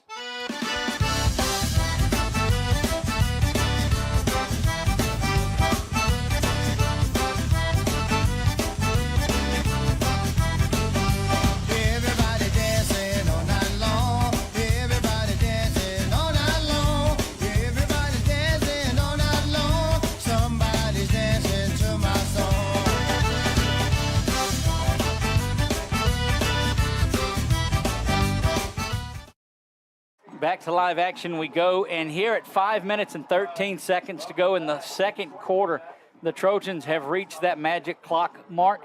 What that means for the rest of the game is that clock's going to run.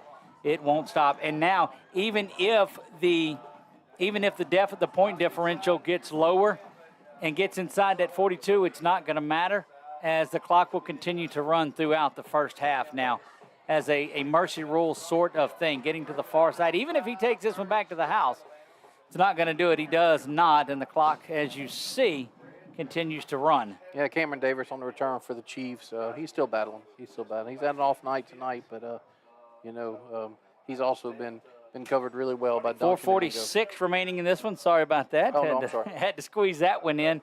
And Coach, but let me tell you, they're not going to look at the clock. They're not looking at anything. Both of these teams are out there. They're going to compete for the last 4.5 minutes here and the next 24 minutes in the second half. Yeah. And I would imagine Coach Bachman's going to look at the penalties and be very happy. There's actually 2 penalties. There was one on the kickoff. Right, but the other than offsides. that, there's 2 penalties in this half. Yeah, and the Trojans will be happy about that. Smith hands it off. That looks like Hilaire. He's having a fight off his. Oh, my goodness, what a shot up the middle.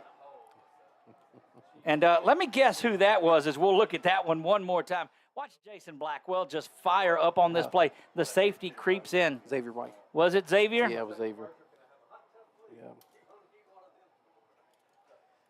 Yeah, there it was right there. You see it. My goodness. But but Jalen Kirk did a great job forcing him inside, and White cleaned his clock. And just to get back to the line of scrimmage there. Handoff goes to the near side. That is Zion Thompson. Thompson banging around and still continues to go, jumping on late and bringing the pile down. That's a pickup of 8 yards. Yeah, that was a good run. Very good run. Kind of had a few. I tell you what, one thing Coach Bachman's not going to be happy for is they're going for the knockout blow and they're not wrapping up. Right. They're not wrapping up.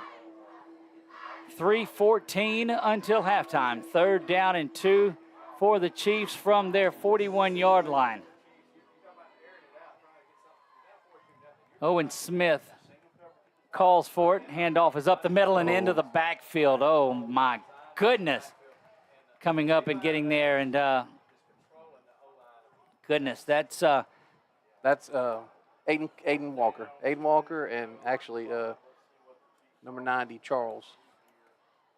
at that point, you got to come Christian. out. Yeah, Christian Ray gets that one, 2:39 and counting in this one until half. This one all but in the books here. We've got to finish out the second half. Clock is running, and anything can happen in these. But when you're fighting, I mean, it's just been, they like to hashtag Trojan domination. This has been one of those type of nights. But let me tell you, this Chiefs team is gaining momentum. They're building, and on the arm of their quarterback, Owen Smith, there's a fair catch called for and made it to 40. We got something happening down here. Keep an eye out on this Natchitoches Central team over the next couple of years as they rebuild behind the head coaching of Jess Curtis. I'll tell you what, this old boy was in the booth right here beside you. I've been waiting for a game like this, Doug. He needed this one indeed. Not sure why the clock is, unless somebody got a timeout, which would be the only thing that stops the clock in this one. Yeah, the referee was just talking to Ash's huddle. So I'm assuming that Natchitoches Central must have used their third timeout. Yep, and following that, so both teams are Natchitoches Central out of it. First down and 10. I look for the Trojans to probably run the football here a little bit. Handoff is up the middle, and that's JT who spun around. What you got to be careful of is not going three-quarter speed or half speed. That's where you get sloppier. That's where injuries come up. That's exactly right. Exactly right. Taking a play off or two. But I will tell you this. I'll let you call this one, Doug. Loss of a yard back to the 39-yard line, second down and 11. Feaster with 9 guys in front of him. There's that pressure. And so you dump the screen off, get to the outside, and out of bounds. They'll stop it momentarily. No, they just see the officials are making the motions, but they have to continue to play their game as well like it is. So they'll go through all of the motions, but the clock won't stop as we're past that 41-point margin. Yeah, Jimmy Duncan on the screen there. We were second and 11. He gained 10 there, so 3rd and 1 here. Third down and 1. Toss comes to the near side. Banging around. That's a first down and out and off and going. 40 now 30. Off and running are the Trojans. Don't block there.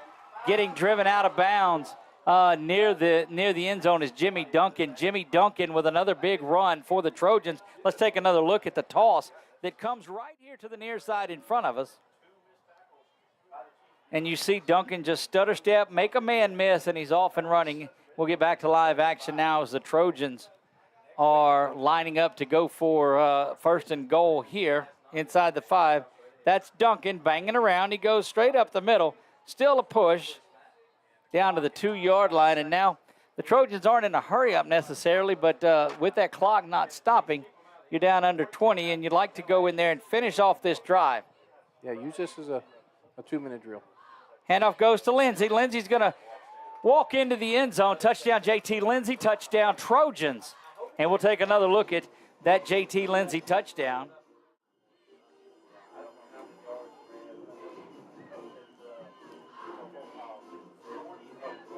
$48-0 here, 7 seconds to go. And I can tell you, Coach Bauman's going to talk about the things they got to clean up. Well, I tell you, Mingo on that play that Duncan just had, Mingo could have easily done a block in the back at the 10-yard line, and he held up. That's right. Of course, we didn't get the touchdown. The guy ended up making a tackle, but he held up on the block. But it kept you at first and goal from the 5 instead of from the 25. That's correct. And so you saw that JT Lindsey touchdown. This is an untimed down here. This is Van Dyke. Puts a foot into this one, and it is up, and it is good. 49-0 Trojans after 1 half of play from J.L. Butch Stoker Stadium. We're going to take a break. When we come back, it'll be the Quibido's halftime report. We'll do all of that when we come back. You're watching Ash Trojan football right here on 446 Sports.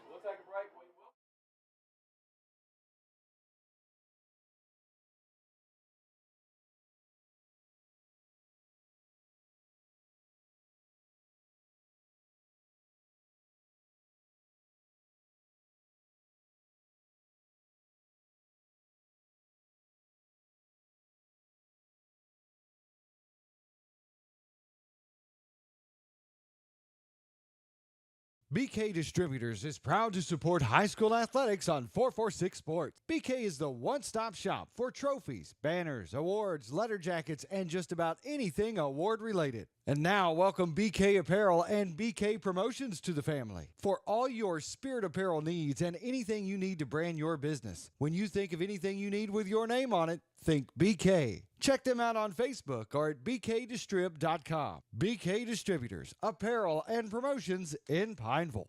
Hi, I'm Kimberly Harrell, Certified Residential Appraiser. I am currently a leading provider of appraisal services for mortgage lending, employee relocation, estate planning, and community property settlements. My experience in real estate over the past 13 years.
Time for our red, white, and cool summer event at Southern Air Heating, Cooling, and Plumbing. It's hot out there, and we want to cool you down with some great savings on your new AC unit. Right now, you could save on a new energy-saving system. No money down, 0% interest, and no payments till June 2024. Plus a 10-year parts and labor warranty. Just need a repair? We got you covered too, with $50 off any repair backed by a 2-year parts and labor warranty. Call Southern Air Heating, Cooling, and Plumbing or visit us online. Wherever you are, you're there for a reason. You shouldn't have to make a trip to the branch to deposit a check. Skip the trip and use our mobile app to easily and securely deposit checks right from your phone. Day or night, wherever you are, or whatever you're doing. Download our mobile app today.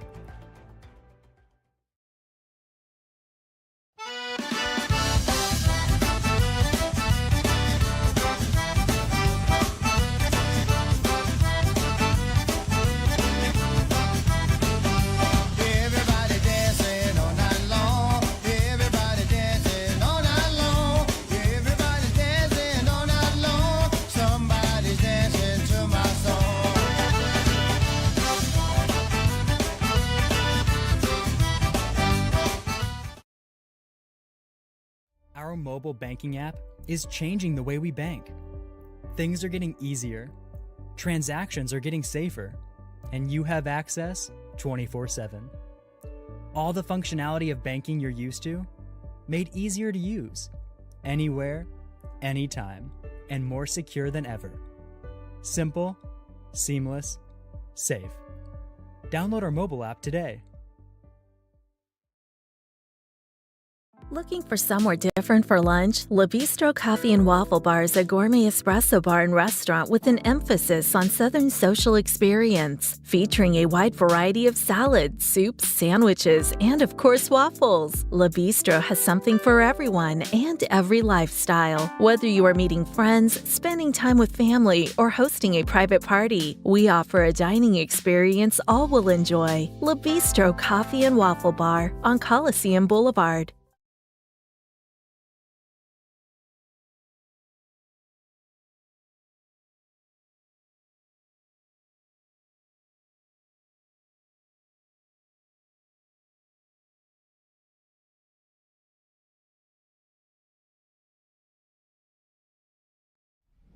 It all started with a sketch on a napkin. An idea created by two walk-on bench warmers. And after 10 years of hard work and perseverance to turn their dream into a reality, it's the #1 sports bar in America. Welcome to Walk On.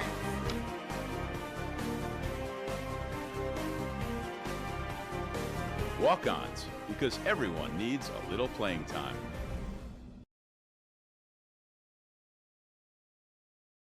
Is your vision just not as crisp and clear as it used to be? Are you having difficulty driving, especially at night? Are you over 40 and now needing reading glasses? If so, the trusted eye care team at Wallace Eye Associates is here to help with your family's eye care needs, just like we have been for nearly 40 years. Call Wallace Eye Associates today.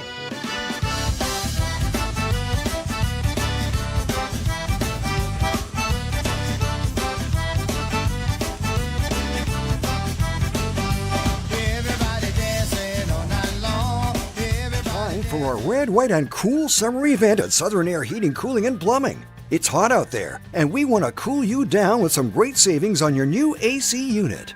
Right now, you can save.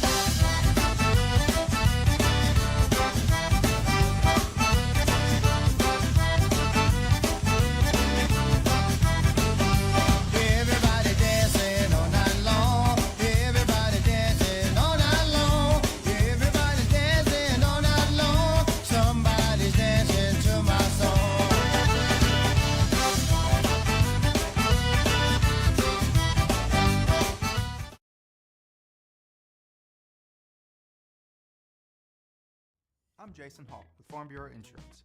Did you know that September is Life Insurance Awareness Month? Our team is here to educate about life insurance and help you make the right coverage choices with the right agent this month and every month. Taking care of your family can be simple and something you can do today. There's no better time than now to learn how life insurance can protect your family's financial security. So talk to Hawk at 318-791-HAWK or online at talktohawk.com and let us help you protect what matters most. Looking for somewhere different for lunch? La Bistro Coffee and Waffle Bar is a gourmet espresso bar and restaurant with an emphasis on Southern social experience, featuring a wide variety of salads, soups, sandwiches, and of course waffles. La Bistro has something for everyone and every lifestyle. Whether you are meeting friends, spending time with family, or hosting a private party, we offer a dining experience all will enjoy. La Bistro Coffee and Waffle Bar on Coliseum Boulevard. For a lifetime of the best possible vision, look to Wallace Eye Associates, where our tradition of eye care excellence in Cenla spans nearly 40 years. From your next family eye exam to cataract and glaucoma evaluations, trust your vision to the experienced eye professionals at Wallace Eye Associates. Call Wallace Eye Associates today at 318-448-4488 to schedule your next eye evaluation.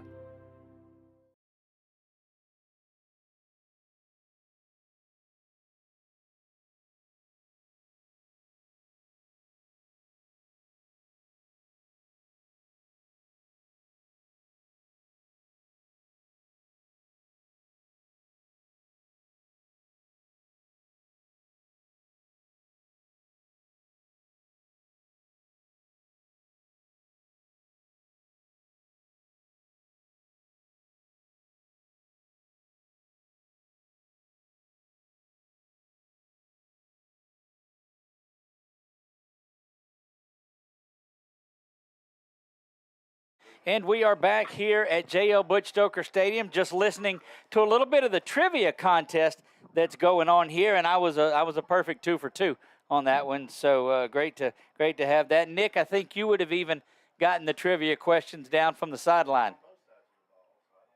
Hey, Nick, are you there with us? Let me see. There, that might help out. Nick, are you there now? Yeah, I'm here. I'm here. There you go.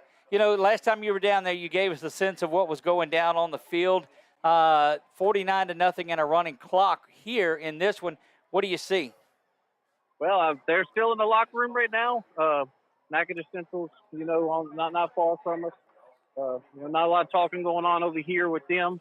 But I would imagine that Coach Bachman, like I said, he's going to have some critiques, obviously. But I would imagine he's excited about, the way the first half went compared to the last 2 weeks. I'd like to know how they keep their focus coming out of there when they were firing on so many cylinders there in that first half, and to not get a sense of letdown on it.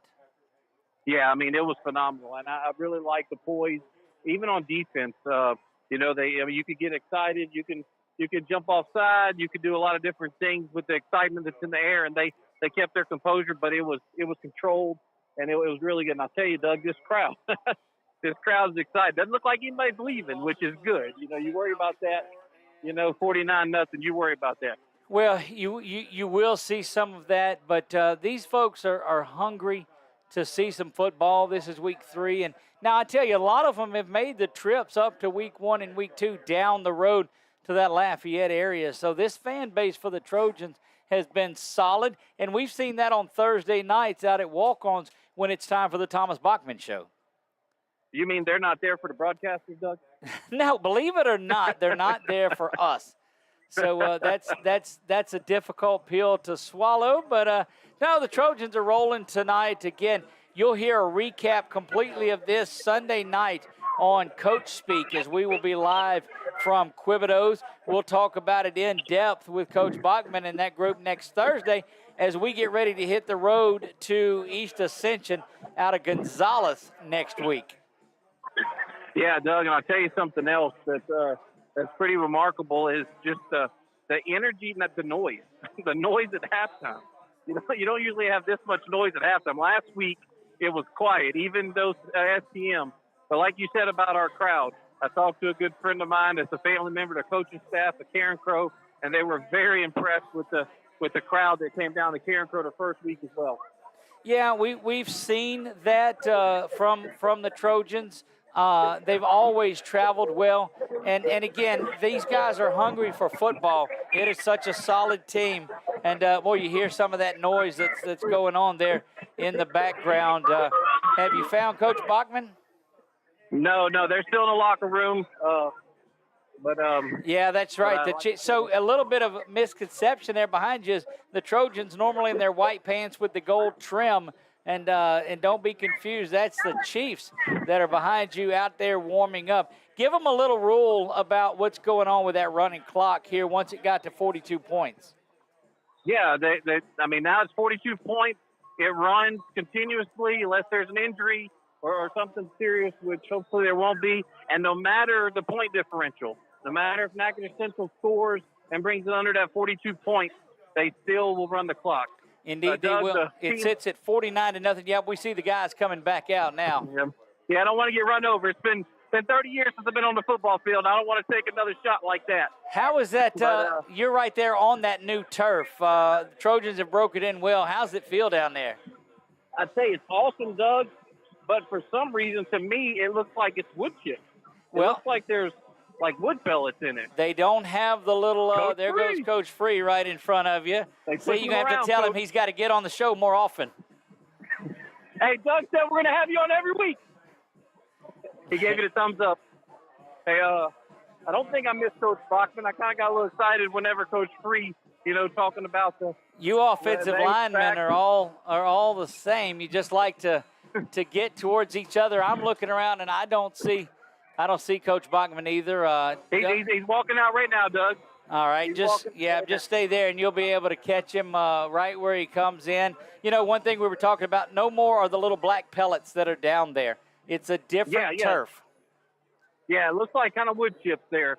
But yeah, I got Coach Faulkner walking up right now. And Can you hear me clear, Doug? Yep, we're gonna leave it with you, Nick. Yeah. Of course, you know he's coaching. Always. Hey, Coach, I'm just gonna let you take it away. This home game. I'm really proud of the kids. We challenged them really hard. This is a really, difficult week, what they went through. And, all they did was just meet every challenge and never bat an eye about, some of it was pretty brutal. So I'm proud of them. It's fun when it gets rewarded. When you put in all that hard work and it builds. And then Monday, Tuesday, Wednesday is not very much fun, but this sure is fun right now. Yeah, and Coach, last thing, whenever we were talking about the home crowd, we were talking about the intensity, but the poise that your boys have had. Yeah, I'm proud of the performance. Keep telling them, the film ultimately tells all of it. What we're seeing right now, we're loving, but we're going to go back and, carve it up. And then the ones that get out here this second half, there's a standard of performance. There's a standard of effort and physicality that you're going to play with, put that jersey and that helmet on, that we're trying to really establish the identity of what we want to be. So I'm anxious to see, some of these young kids, when they get their opportunity, how they play. Thanks, Coach. Go finish it out. A standard. So you hear him. Yes, a standard of intensity he talked about on there.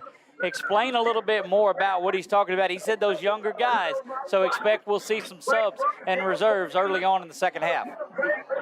Well, yeah, for sure. Obviously we talked about the reps that the starters have received the first two games.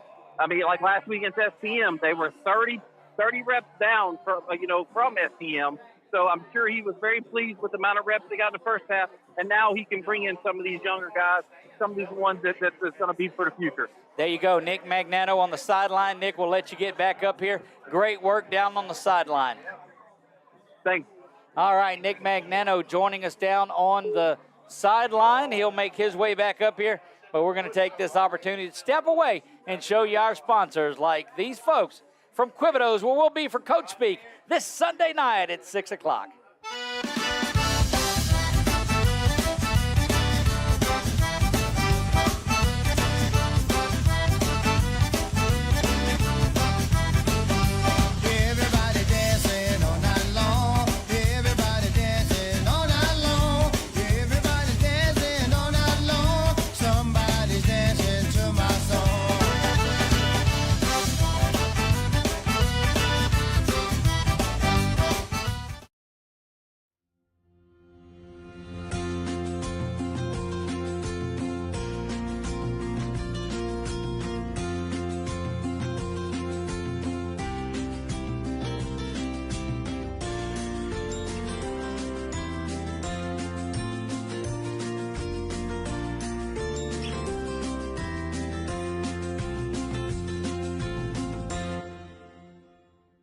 Time for our red, white, and cool summer event at Southern Air Heating, Cooling, and Plumbing. It's hot out there, and we want to cool you down with some great savings on your new AC unit. Right now, you could save on a new energy-saving system. No money down, 0% interest, and no payments till June 2024. Plus a 10-year parts and labor warranty. Just need a repair? We got you covered too, with $50 off any repair backed by a 2-year parts and labor warranty. Call Southern Air Heating, Cooling, and Plumbing or visit us online. Looking for somewhere different for lunch? Le Bistro Coffee and Waffle Bar is a gourmet espresso bar and restaurant with an emphasis on Southern social experience, featuring a wide variety of salads, soups, sandwiches, and of course waffles. Le Bistro has something for everyone and every lifestyle. Whether you are meeting friends, spending time with family, or hosting a private party, we offer a dining experience all will enjoy. Le Bistro Coffee and Waffle Bar on Coliseum Boulevard.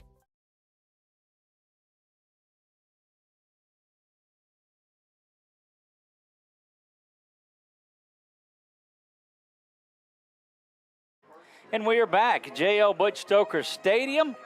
I am Doug Gann and Nick Magnano making his way back up here. There he is. He's getting a little winded, but we've got him up here. We're going to let him get settled for a minute. I know how that is out there. We'll look and see who is set up to kick this one off for the Trojans. If I can get these things the right direction that they're supposed to be going. Channing Mesh is out there, and we'll get, as you hear that little Timmy trumpet playing, or whoever that is, Tommy Trent, whatever it is. Mesh puts a foot into this one and bounces around at the 5-yard line before it is picked up there for the Chiefs. Out to the 20-yard line, now 25, and that's where the Chiefs, well, there's been a lot of extracurricular going on. They play, not extra, but they play all the way to the whistle in this. Yeah, for sure,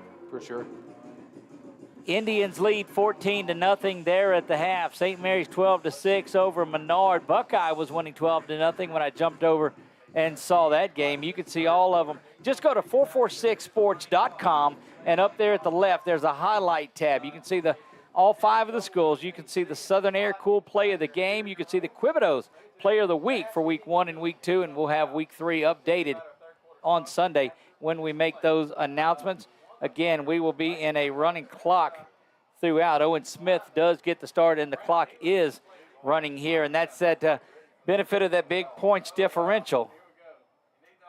Handoff goes to the middle, and that we'll see who we've got in there. Should be, you'll start seeing some of the younger guys, I think, after the first possession. Yeah, 21 there on the tackle there.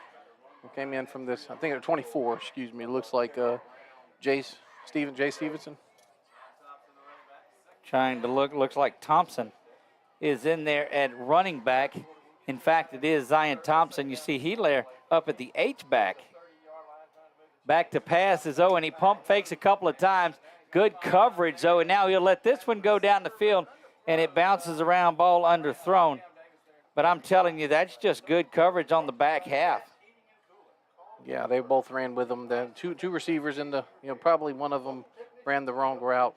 So we had 2 guys there covering on the back end there. Looks like they're talking to each other on the way back to the line of scrimmage. 3rd down and a couple. Trojans would like to force a 3 and out here. Jaden Lewis was on that coverage. See what they're counting off here are the. They're marking off on the illegal use of the hands perhaps there, and it'll replay 2nd down, as that is a loss of 10. So it'll be 3rd down or 2nd down and behind the sticks. Trojans have the digital score down marker over there now. That's something new this year. Helps an old man's eyes out indeed. 9:43, a little easier on our clock operator tonight as he's able just to let her go. Back to pass to Smith. He's coming near side, got a man wide open, and that's in and out of the hands. Oh, my goodness, that was in and out of the hands of number 8, Dylan Braxton. And he was off and going. That was going to be an 80-yard, 75-yard touchdown pass. Doug, that's really, if I'm not mistaken, that's the first attempt he's had. So, I mean, it's very difficult whenever you're, this deep into the game, this first pass is to come your way. Indeed. Stevenson on the coverage there. And he's the one that we talked about, Dylan Braxton. You had to put him in with your marker. Yeah, for sure. Him and we've done a great job on him and Cameron Davis, who was actually one of the leading receivers. 3rd down, 13. Owen Smith, the quarterback. He back to pass once again, scrambling. He's going to have to step up in the pocket and does. Look at him making good use of his blockers, coming up and making a good open field tackle are the Trojans. Yeah, he's going to be short there. Say, we have to be patient here, guys. I mean, everybody's teeing off and going to the quarterback, but somebody's got to be at that 2nd level. Keep contained. That's it. Looks like White and, Ford, is getting a little aggressive. Back to punt is number 85. 85 is Mateo Restrepo. Yeah. He's done a good job punting. We haven't returned any. No, he's been fair catches every time. The worst thing he had was that snap, and it was a string of 3 bad snaps, and that kind of did him in. That one's high, and you got to get out of the way if you're the Trojans so it doesn't mess around and hit somebody. That checks up, and the Trojans will start in plus territory at the Chiefs' 49-yard line. Clock rolls. We're set under 8 minutes. 49-0. You see it on the Wallace Eye Associates scoreboard up in the top. Big shout out to walk-ons. We'll be there this Thursday night. We'll talk about this win, but look ahead to East Ascension and that long trip to Gonzales. But you'll catch all the play-by-play guys huddled up at Quibidos on Sunday night at 6 p.m. for Coach Speak. Yeah, Don't want to miss that one. Coach Kirkland Bates in. Actually, he's in motion. Feaster in there at quarterback looking to the near side. That one is thrown and just off the hands, intended for Jalen Johnson. Yeah, 24 put pressure on him, but I do think Titus Williams put pressure on him, but I think he just short-armed that one. I think he could have done better with that one. Jimmy Duncan in the backfield with Feaster. You got Bates, I believe, that's out there at the wide receiver. No, Marquise Butler. Marquise Butler comes in motion. You got 3 receivers to the near side. Now Johnson goes the other way. Watch for that little touch pass, and he doesn't. He clears. Back to pass. Here comes pressure. Feaster avoids it. Looking downfield, throws across his body, and running to the near side. He had to turn his body to get that one going. That's a tough rollout to the near side, but a good job of avoiding pressure. Yeah, 85 there. Tanner Townsend on the. Oh, we almost got two. We almost got 2 completions, one back-to-back weeks, but at least we didn't get a negative play there. 3rd and long. Watch for the Trojans perhaps to try to bust some sort of a run. Again, Jimmy Duncan still in the backfield. Back to pass is Feaster.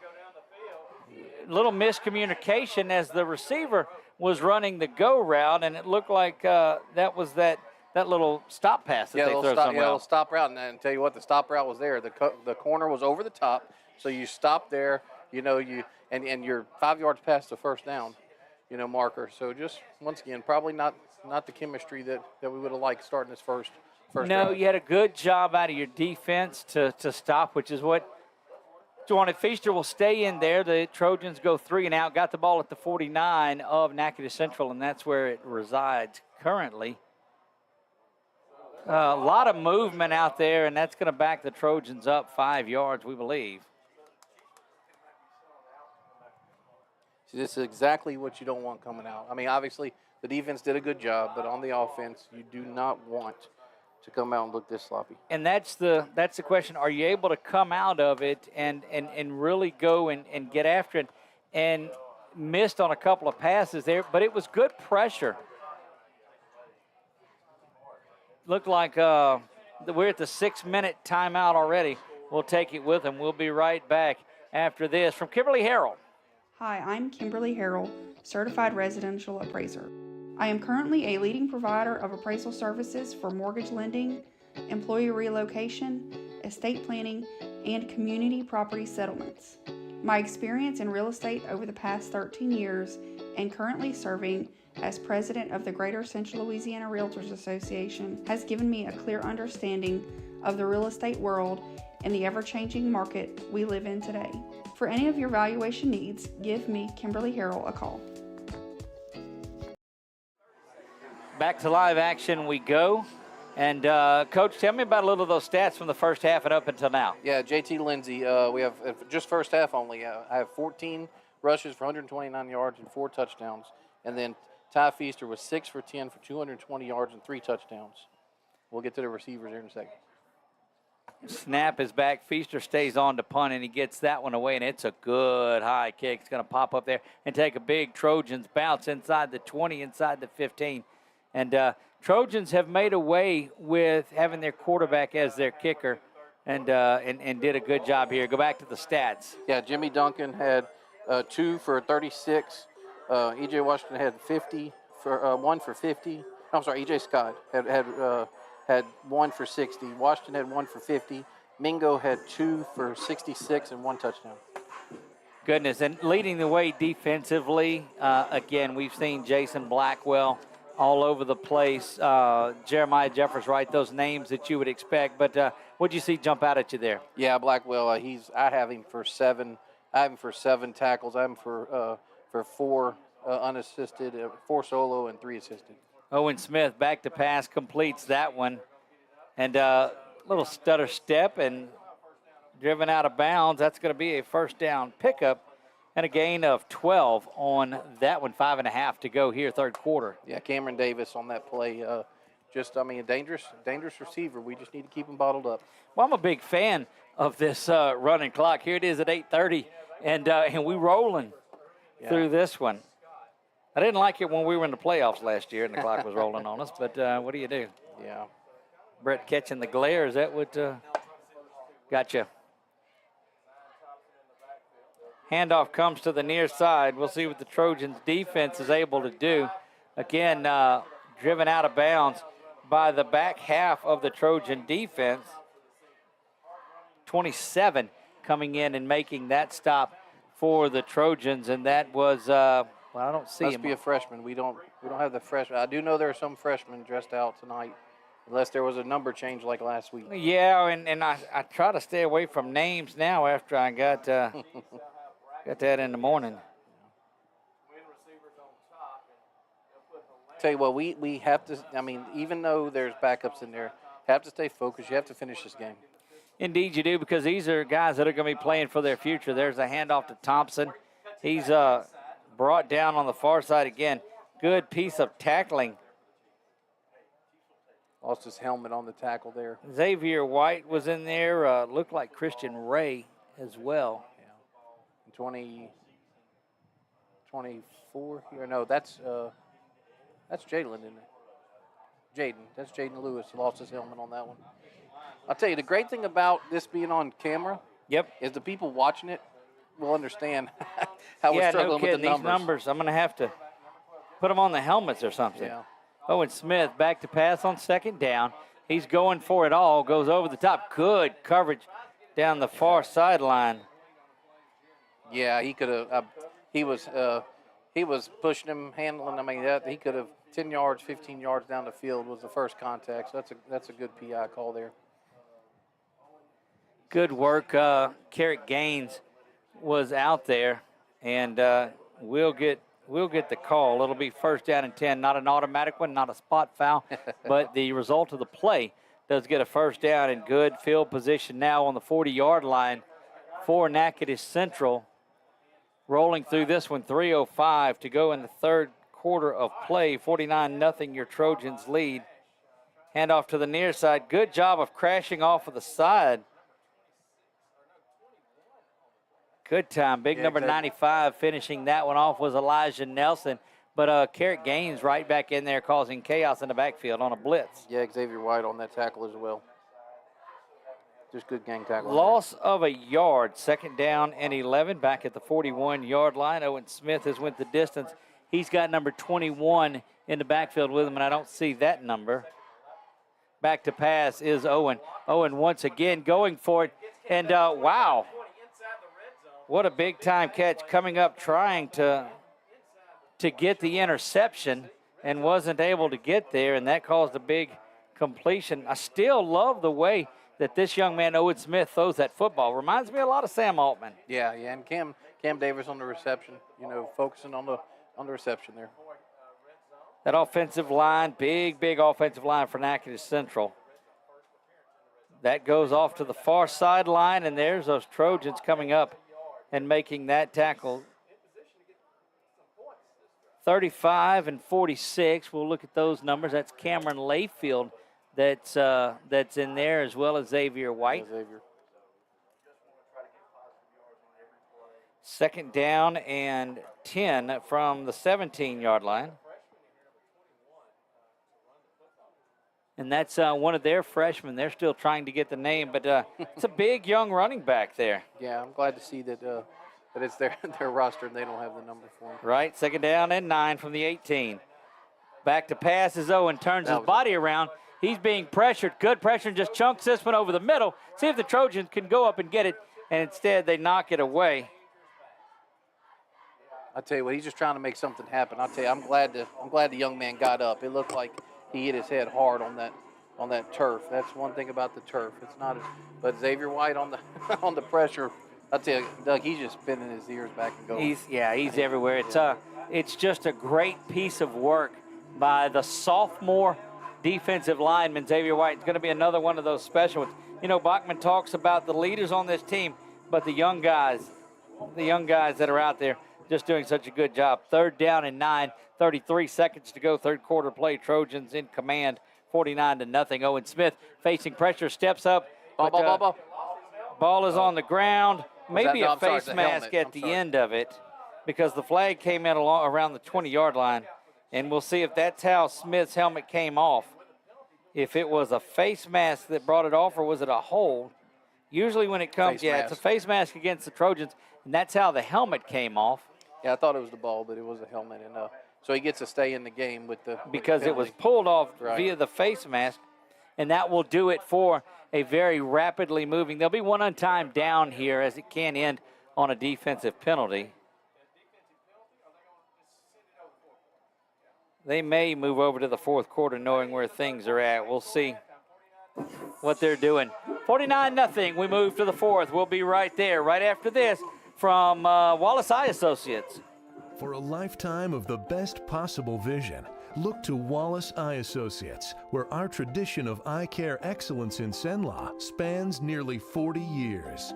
From your next family eye exam to cataract and glaucoma evaluations, trust your vision to the experienced eye professionals at Wallace Eye Associates. Call Wallace Eye Associates today at 318-448-4488 to schedule your next eye evaluation. Wherever you are, you're there for a reason. You shouldn't have to make a trip to the branch to deposit a check. Skip the trip and use our mobile app to easily and securely deposit checks right from your phone. Day or night, wherever you are, or whatever you're doing. Download our mobile app today.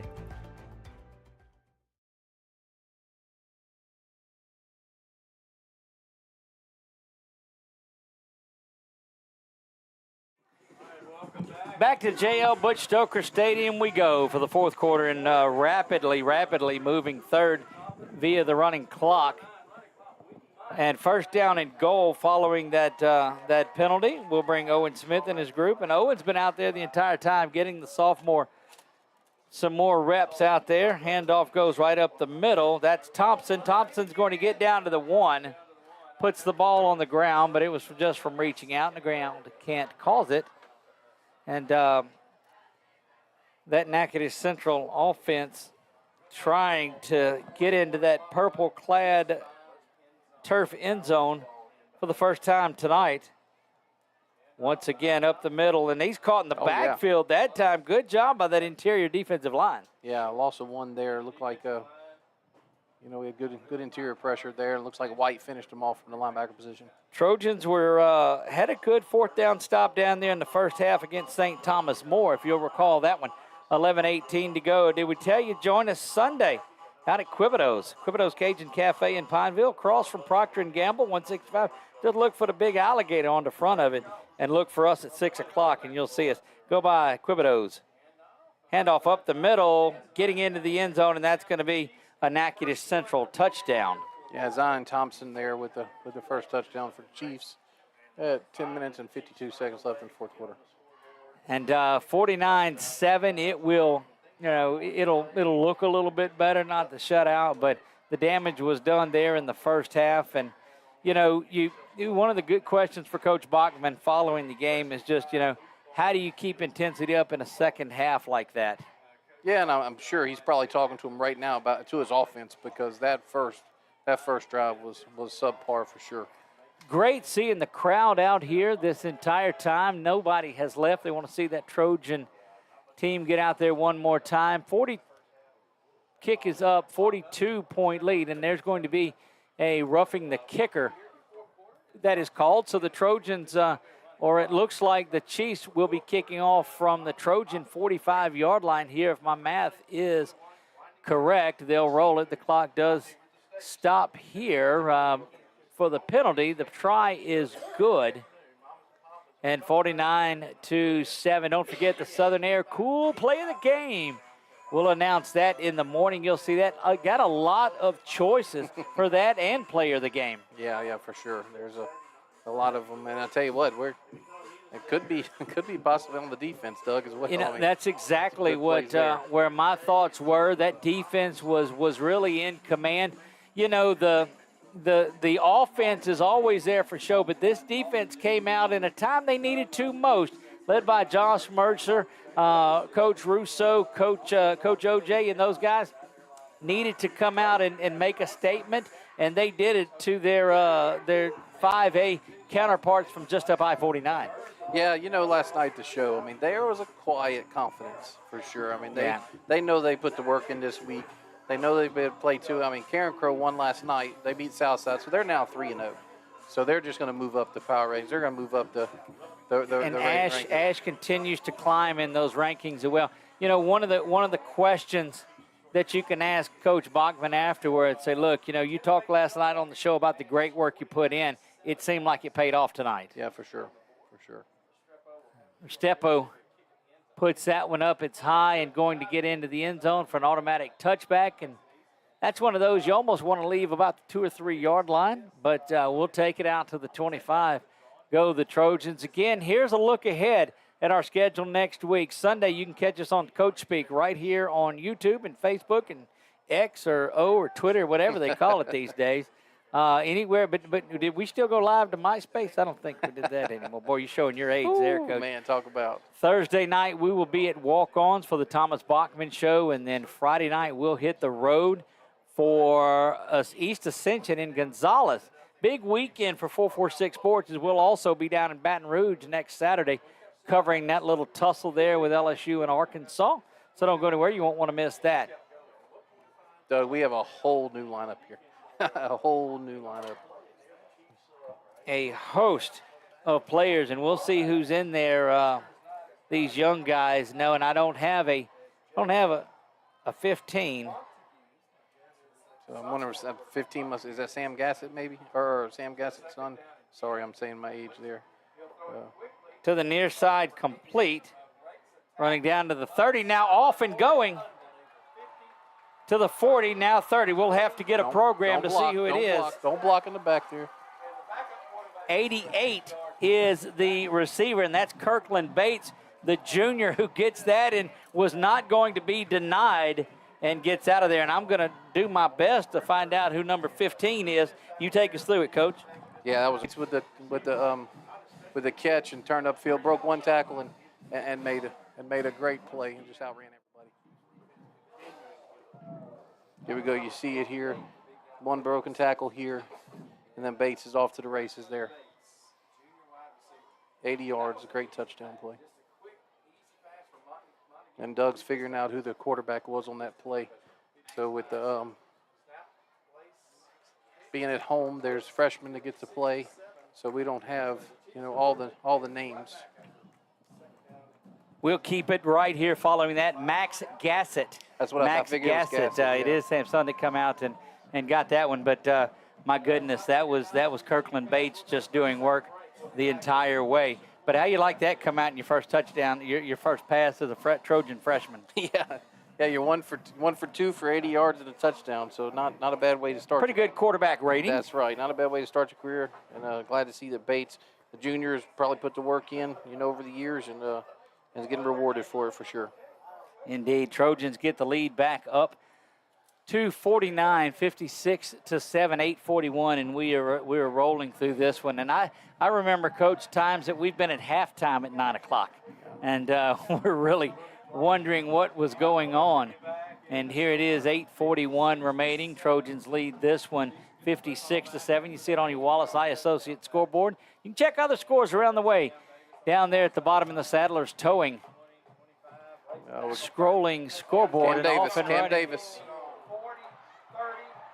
To the 20, 10, 5, kickoff return for a touchdown, and that's not what you wanted coming out of it, but goodness, that's the difference of not kicking that ball into the end zone or whatever it is. And, that'll let Coach Bachman in that group, that's the second team on kick returns and all. So back-to-back touchdowns for Natchitoches Central, sandwiched around that Trojan long touchdown pass.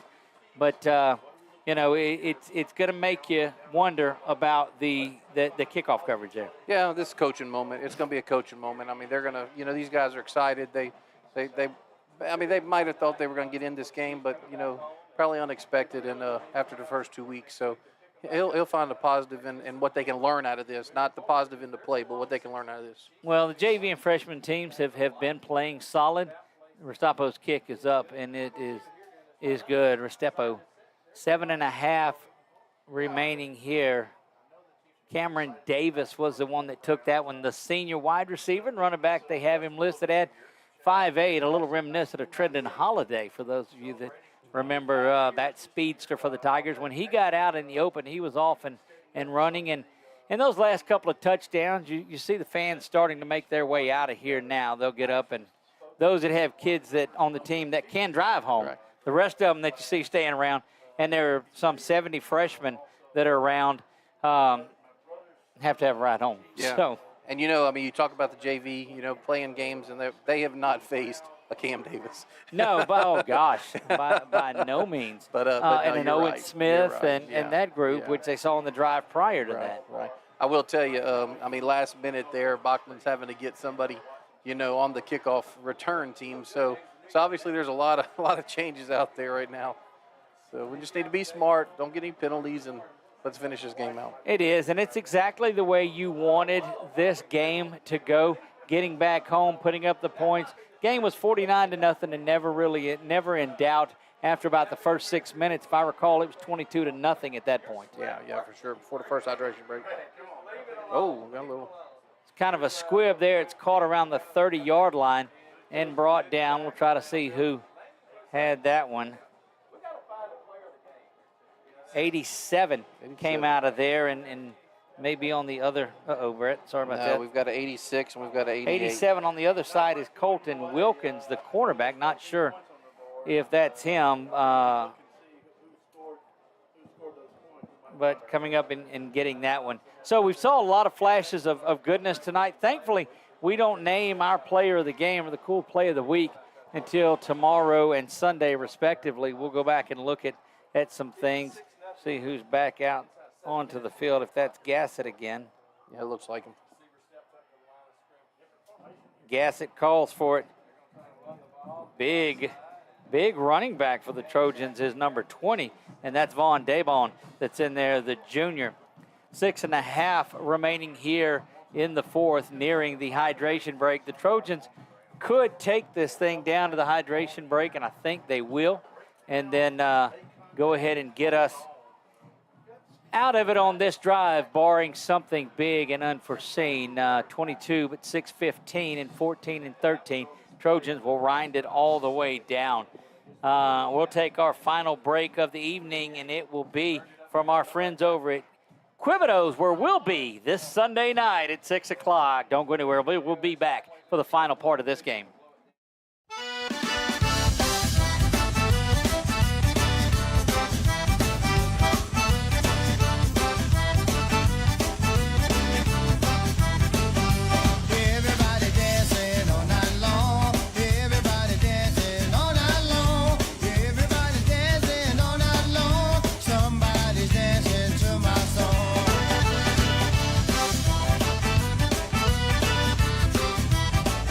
For a red, white, and cool summer event at Southern Air Heating, Cooling, and Plumbing. It's hot out there, and we want to cool you down with some great savings on your new AC unit. Right now, you could save on a new energy-saving system. No money down, 0% interest, and no payments till June 2024. Plus a 10-year parts and labor warranty. Just need a repair? We got you covered too, with $50 off any repair backed by a 2-year parts and labor warranty. Call Southern Air Heating, Cooling, and Plumbing or visit us online.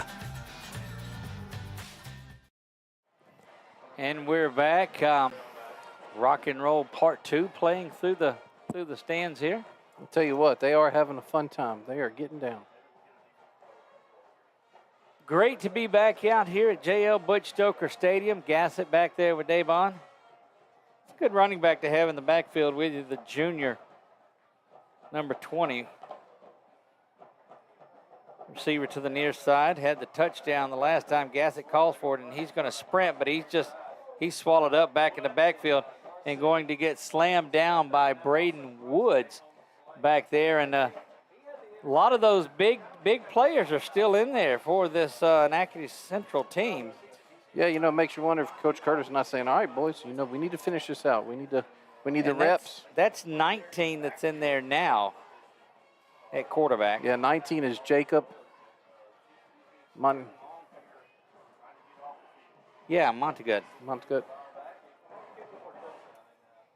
And he's a sophomore.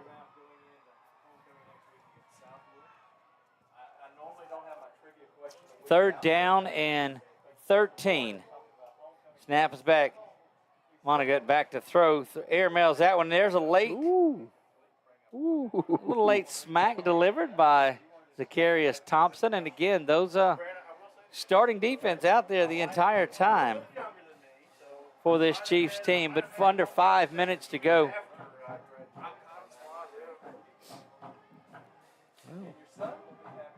They're going for it, Doug, here. I don't. Gonna probably let the clock run down. Yeah, they'll run off the last 16 seconds of it. Keep the clock running through.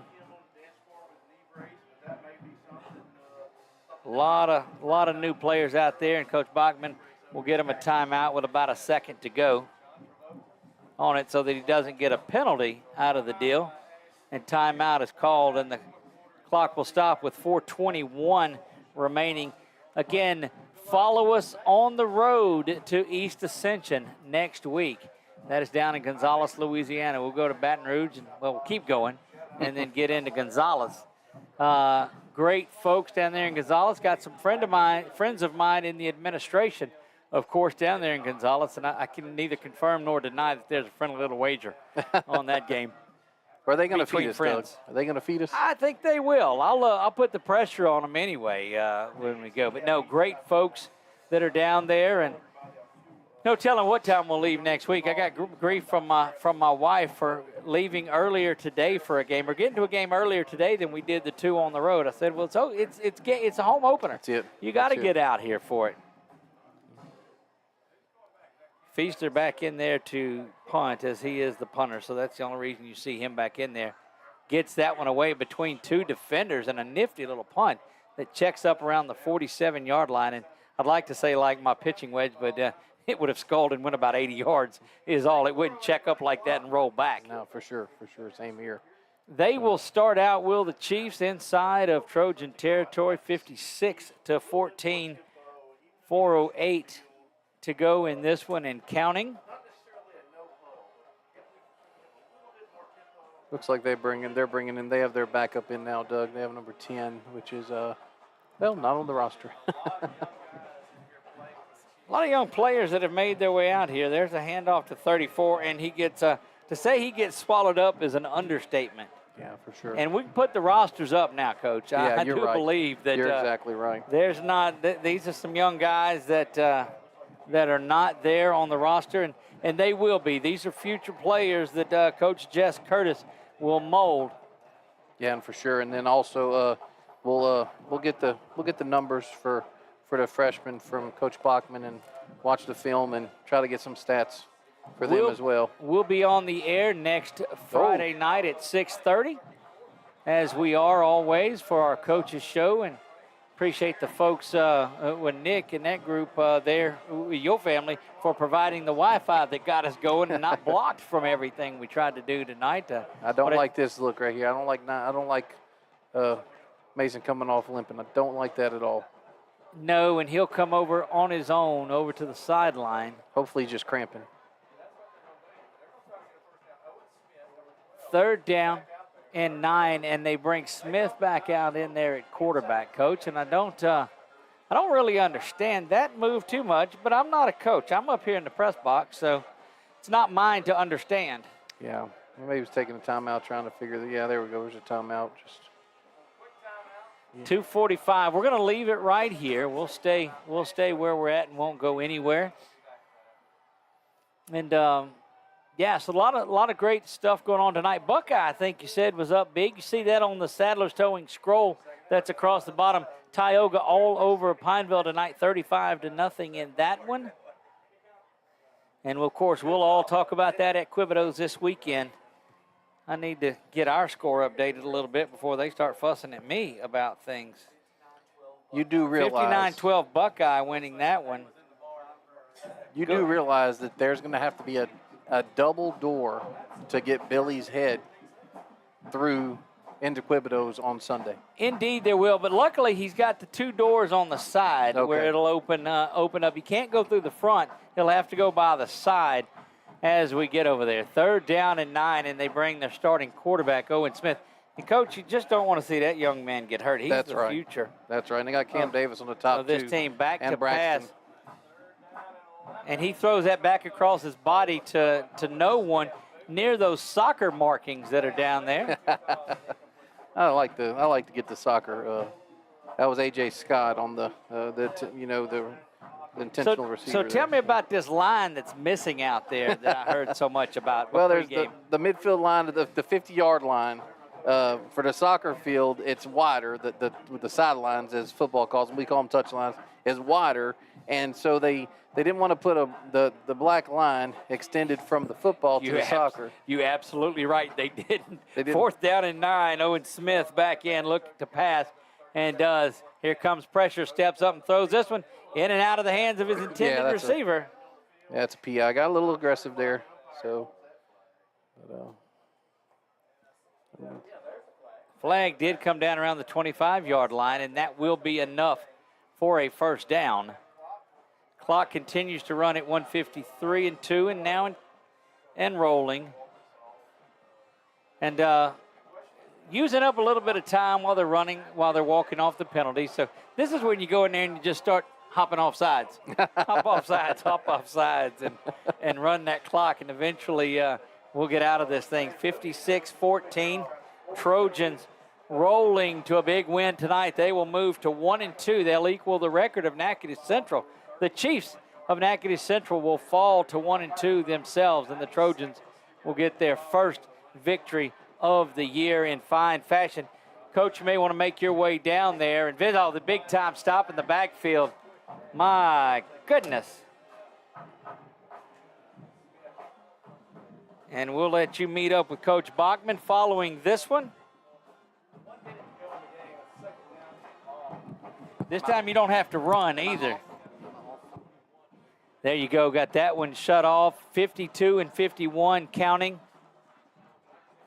And Nick is going to make his way down to the field, and we'll get a little post-game interview with Coach Bachman.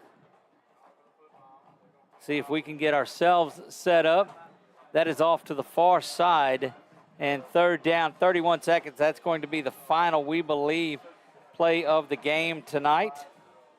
We'll have to see if, in fact, the Chiefs try to get out there and run more with 18 and 17. But I don't know what you gain out of getting back out there and running one more, especially with your starting quarterback, Owen Smith, who's back there on 3rd and long, except he is back to pass now, going over the top, kind of a Hail Mary, going up, making a big-time play defensively. Trojans were not going to allow that to happen, and we're going to take a quick 30-second timeout. We'll come back and we'll wrap things up from Butch Stoker Stadium. We'll do it right after this. It all started with a sketch on a napkin, an idea created by 2 walk-on bench warmers. And after 10 years of hard work and perseverance to turn their dream into a reality, it's the #1 sports bar in America. Welcome to Walk On.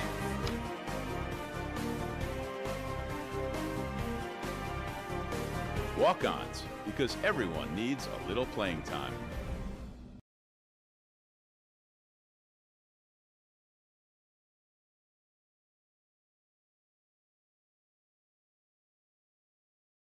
Getting ready for the Trojan wrap-up show.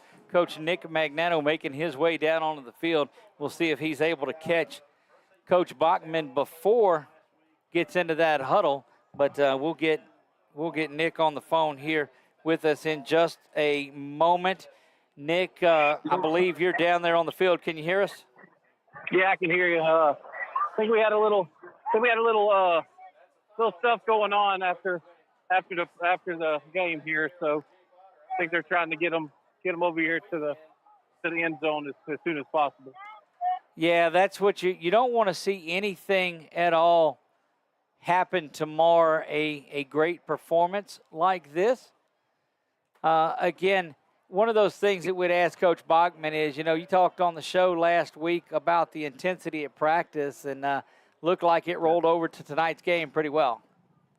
But you do such a great job down there, and I'm just not going to try to feed you questions anymore. You may want to make your way out towards midfield and catch him before he comes over. Okay, yeah, I see him now. I just, like I said, I didn't want to get too close because it looked like they were pushing some people back, so I didn't I don't want to get in the middle of that. But right, absolutely, and we appreciate the work. Make sure when you're done with that, you sprint back up the bleachers again to where we're at. Well, halftime you were a little gassed, it looked like. Trojans win this one 56-14. It was 49-0 before things really got going. Trojans were up 22 after the first hydration break, and Coach doing what Coach Bachman does, and he's continuing to work on those players. Yeah, we've got one player down here, Doug, that he's talking to now that got really, really, really irate. Yep. So let's jump in there, and if you go, Magnano's to the 15, he's to the 10. He's trying to get there, and make it in there. Doug, yeah, we're going to let him get after his guys. We're going to take a quick commercial break, and we'll come back to you in just a minute. You're watching the Ash Trojan wrap-up show right here on 446 Sports. Don't go anywhere. We'll be right back.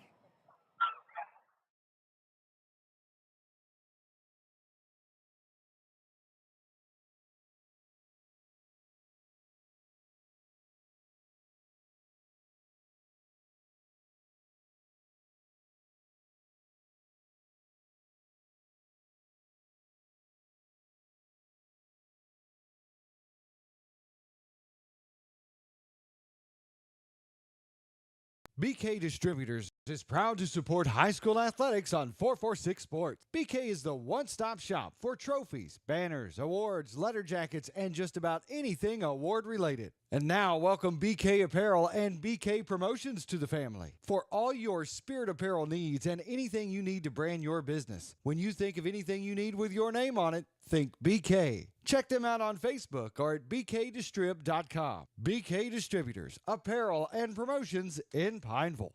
Hi, I'm Kimberly Harrell, Certified Residential Appraiser. I am currently a leading provider of appraisal services for mortgage lending, employee relocation, estate planning, and community property settlements. My experience in real estate over the past 13 years and currently serving as president of the Greater Central Louisiana Realtors Association has given me a clear understanding of the real estate world and the ever-changing market we live in today. For any of your valuation needs, give me, Kimberly Harrell, a call. Buying car insurance for the first time can be overwhelming. Do you have enough coverage? We are back to the field, getting ready for Coach Nick Magnano down on the field. And, Nick, what do you see? You got Coach Bachman. Go right ahead. Yeah, I'm here with a excited Coach Bachman. Congratulations on the first win of the year at being at home. Yeah, glad to be at home. Field's awesome. I thought the crowd was great tonight. Super proud to be a member of this community, and just want our boys, with the way that they play and the way that they act and the way that they treat each other and the way that they live their lives, to make this community proud. I certainly feel like they did that between the white lines tonight. So proud, and on to the next. Yeah, Coach, we were really excited up there in the booth watching the discipline from the team in the first half and how they just played with the energy and really finished the game in the first half. Yeah, no doubt. Thought that it was pretty much the way we wanted to go in the first half. Controlled pretty much every phase of the game. They had a couple of drives where they got deep in in our territory, but the defense was able to bow their neck and get off the field, and that's what you want. You just want to, even when you get your back against the wall, you want to bow your neck and get off the field. So proud of the defense for that, and I think we scored every time we touched it in the first half. So certainly hard to get better than that. Ultimately, like we said at halftime, we're going to turn this film on and see what the effort looks like and see if it's to the standard that we're after. Yeah, Coach, congratulations. Go enjoy with your family and the players. Absolutely. Thank you, man. Good job. There you go, Nick Magnano with our own head coach, Thomas Bachman. And what a great atmosphere down there. It is win one of the season, undefeated on the turf, and a great game for the Trojans tonight in all three phases of the game. Yeah, I'm glad. Looking down here, and there's a lot of excitement, Doug, a lot of excitement. So I'm glad to be home. Glad we have a short drive. Is that Coach home. Mercer right there beside you? That is. Let's get Mercer on the phone real quick if we can. All right, Coach. I tell you what. No, she can stay in. She can stay in. This is. Hey, Coach. I don't know if you can hear me from up here, Coach Mercer. Can you? Yes, sir. I can hear you. Okay, so what a tremendous job. You guys came out and did exactly what you wanted to do in the first half and throughout this game. How does it feel knowing that the work, and you told us last night you put them through some intense work, it paid off tonight? Yes, sir, absolutely. It paid off for us. I think for us, and Coach Bachman said it best, the work is just beginning for us. I mean, we're cranking up the heat on them. You know, one of the best things we had a chaplain come to us and say, you know, to all of our players, you know, don't just be a temperature gauge, man. Be a thermostat. Somebody be the guy that's going to set the freaking temperature of what we're doing, whether it's practice, whether it's meetings, whether it's workouts. Somebody crank it up. And these kids, you know, they're so incredible. They meet the standard, they meet the expectation, and they keep on meeting. You know, every time we raise the bar, they just want to go meet it. I'm extremely proud. Thought Natchitoches Central came out and did some things they saw on film that we had struggled against SPM. And I thought our kids did a good job of correcting some of those issues. And I can't wait to watch the film to see if we're running around and hunting the football. But a lot of things we can still correct, but I can't wait to see, you know, what it's going to be for us next week. There you go, Coach. Go enjoy your win, and we'll see you Thursday night out at Walk-Ons. Yes, sir. Thank you, guys. All right. Thanks, guys. Yeah, Doug, walk up to Coach Birch there and his daughter. His daughter was, crying a little bit. I don't know if it was the crowd, the people around, but he's having a great moment with her right now, giving her a hug, him and his wife. So it's very, very good down here. You hear them talk about family. You hear them talk about community. It's a big win for the community tonight. Alexandria wins this one 56-14. What happens next week? The Trojans travel down south to East Ascension. Nick, we're going to cut you off from there, buddy. That's a good job reporting. And no, you don't have to run back up here to close it out. Yeah, y'all can have everything broke down before I get there, right? There you have it. Nick Magnano reporting on the sideline. That's going to wrap things up for us here in Alexandria at J.L. Butch Stoker Stadium. The Trojans win this one in dominant fashion, 56-14, had the clock running in the first half, and that always gets the game over with pretty quickly. Everybody got out of here pretty injury-free. That's going to get us out of here. Join us Sunday night, 6 o'clock on 446 Sports. You'll be able to catch Coach Speak live from Quibidos. You won't want to miss that. We're going to recap that big Tioga-Pineville matchup. We'll recap the first Ash Trojan win. We'll hear from Buckeye. We'll hear from Menard, and we'll do all of that Sunday night at 6 p.m. From my man Roger Walker on the camera, Brett Stallsby pushing the buttons, Nick Magnano by my side throughout the evening. I am Doug Gann, high atop J.L. Butch Stoker Stadium for a victorious Ash Trojans. God bless you all, and good night.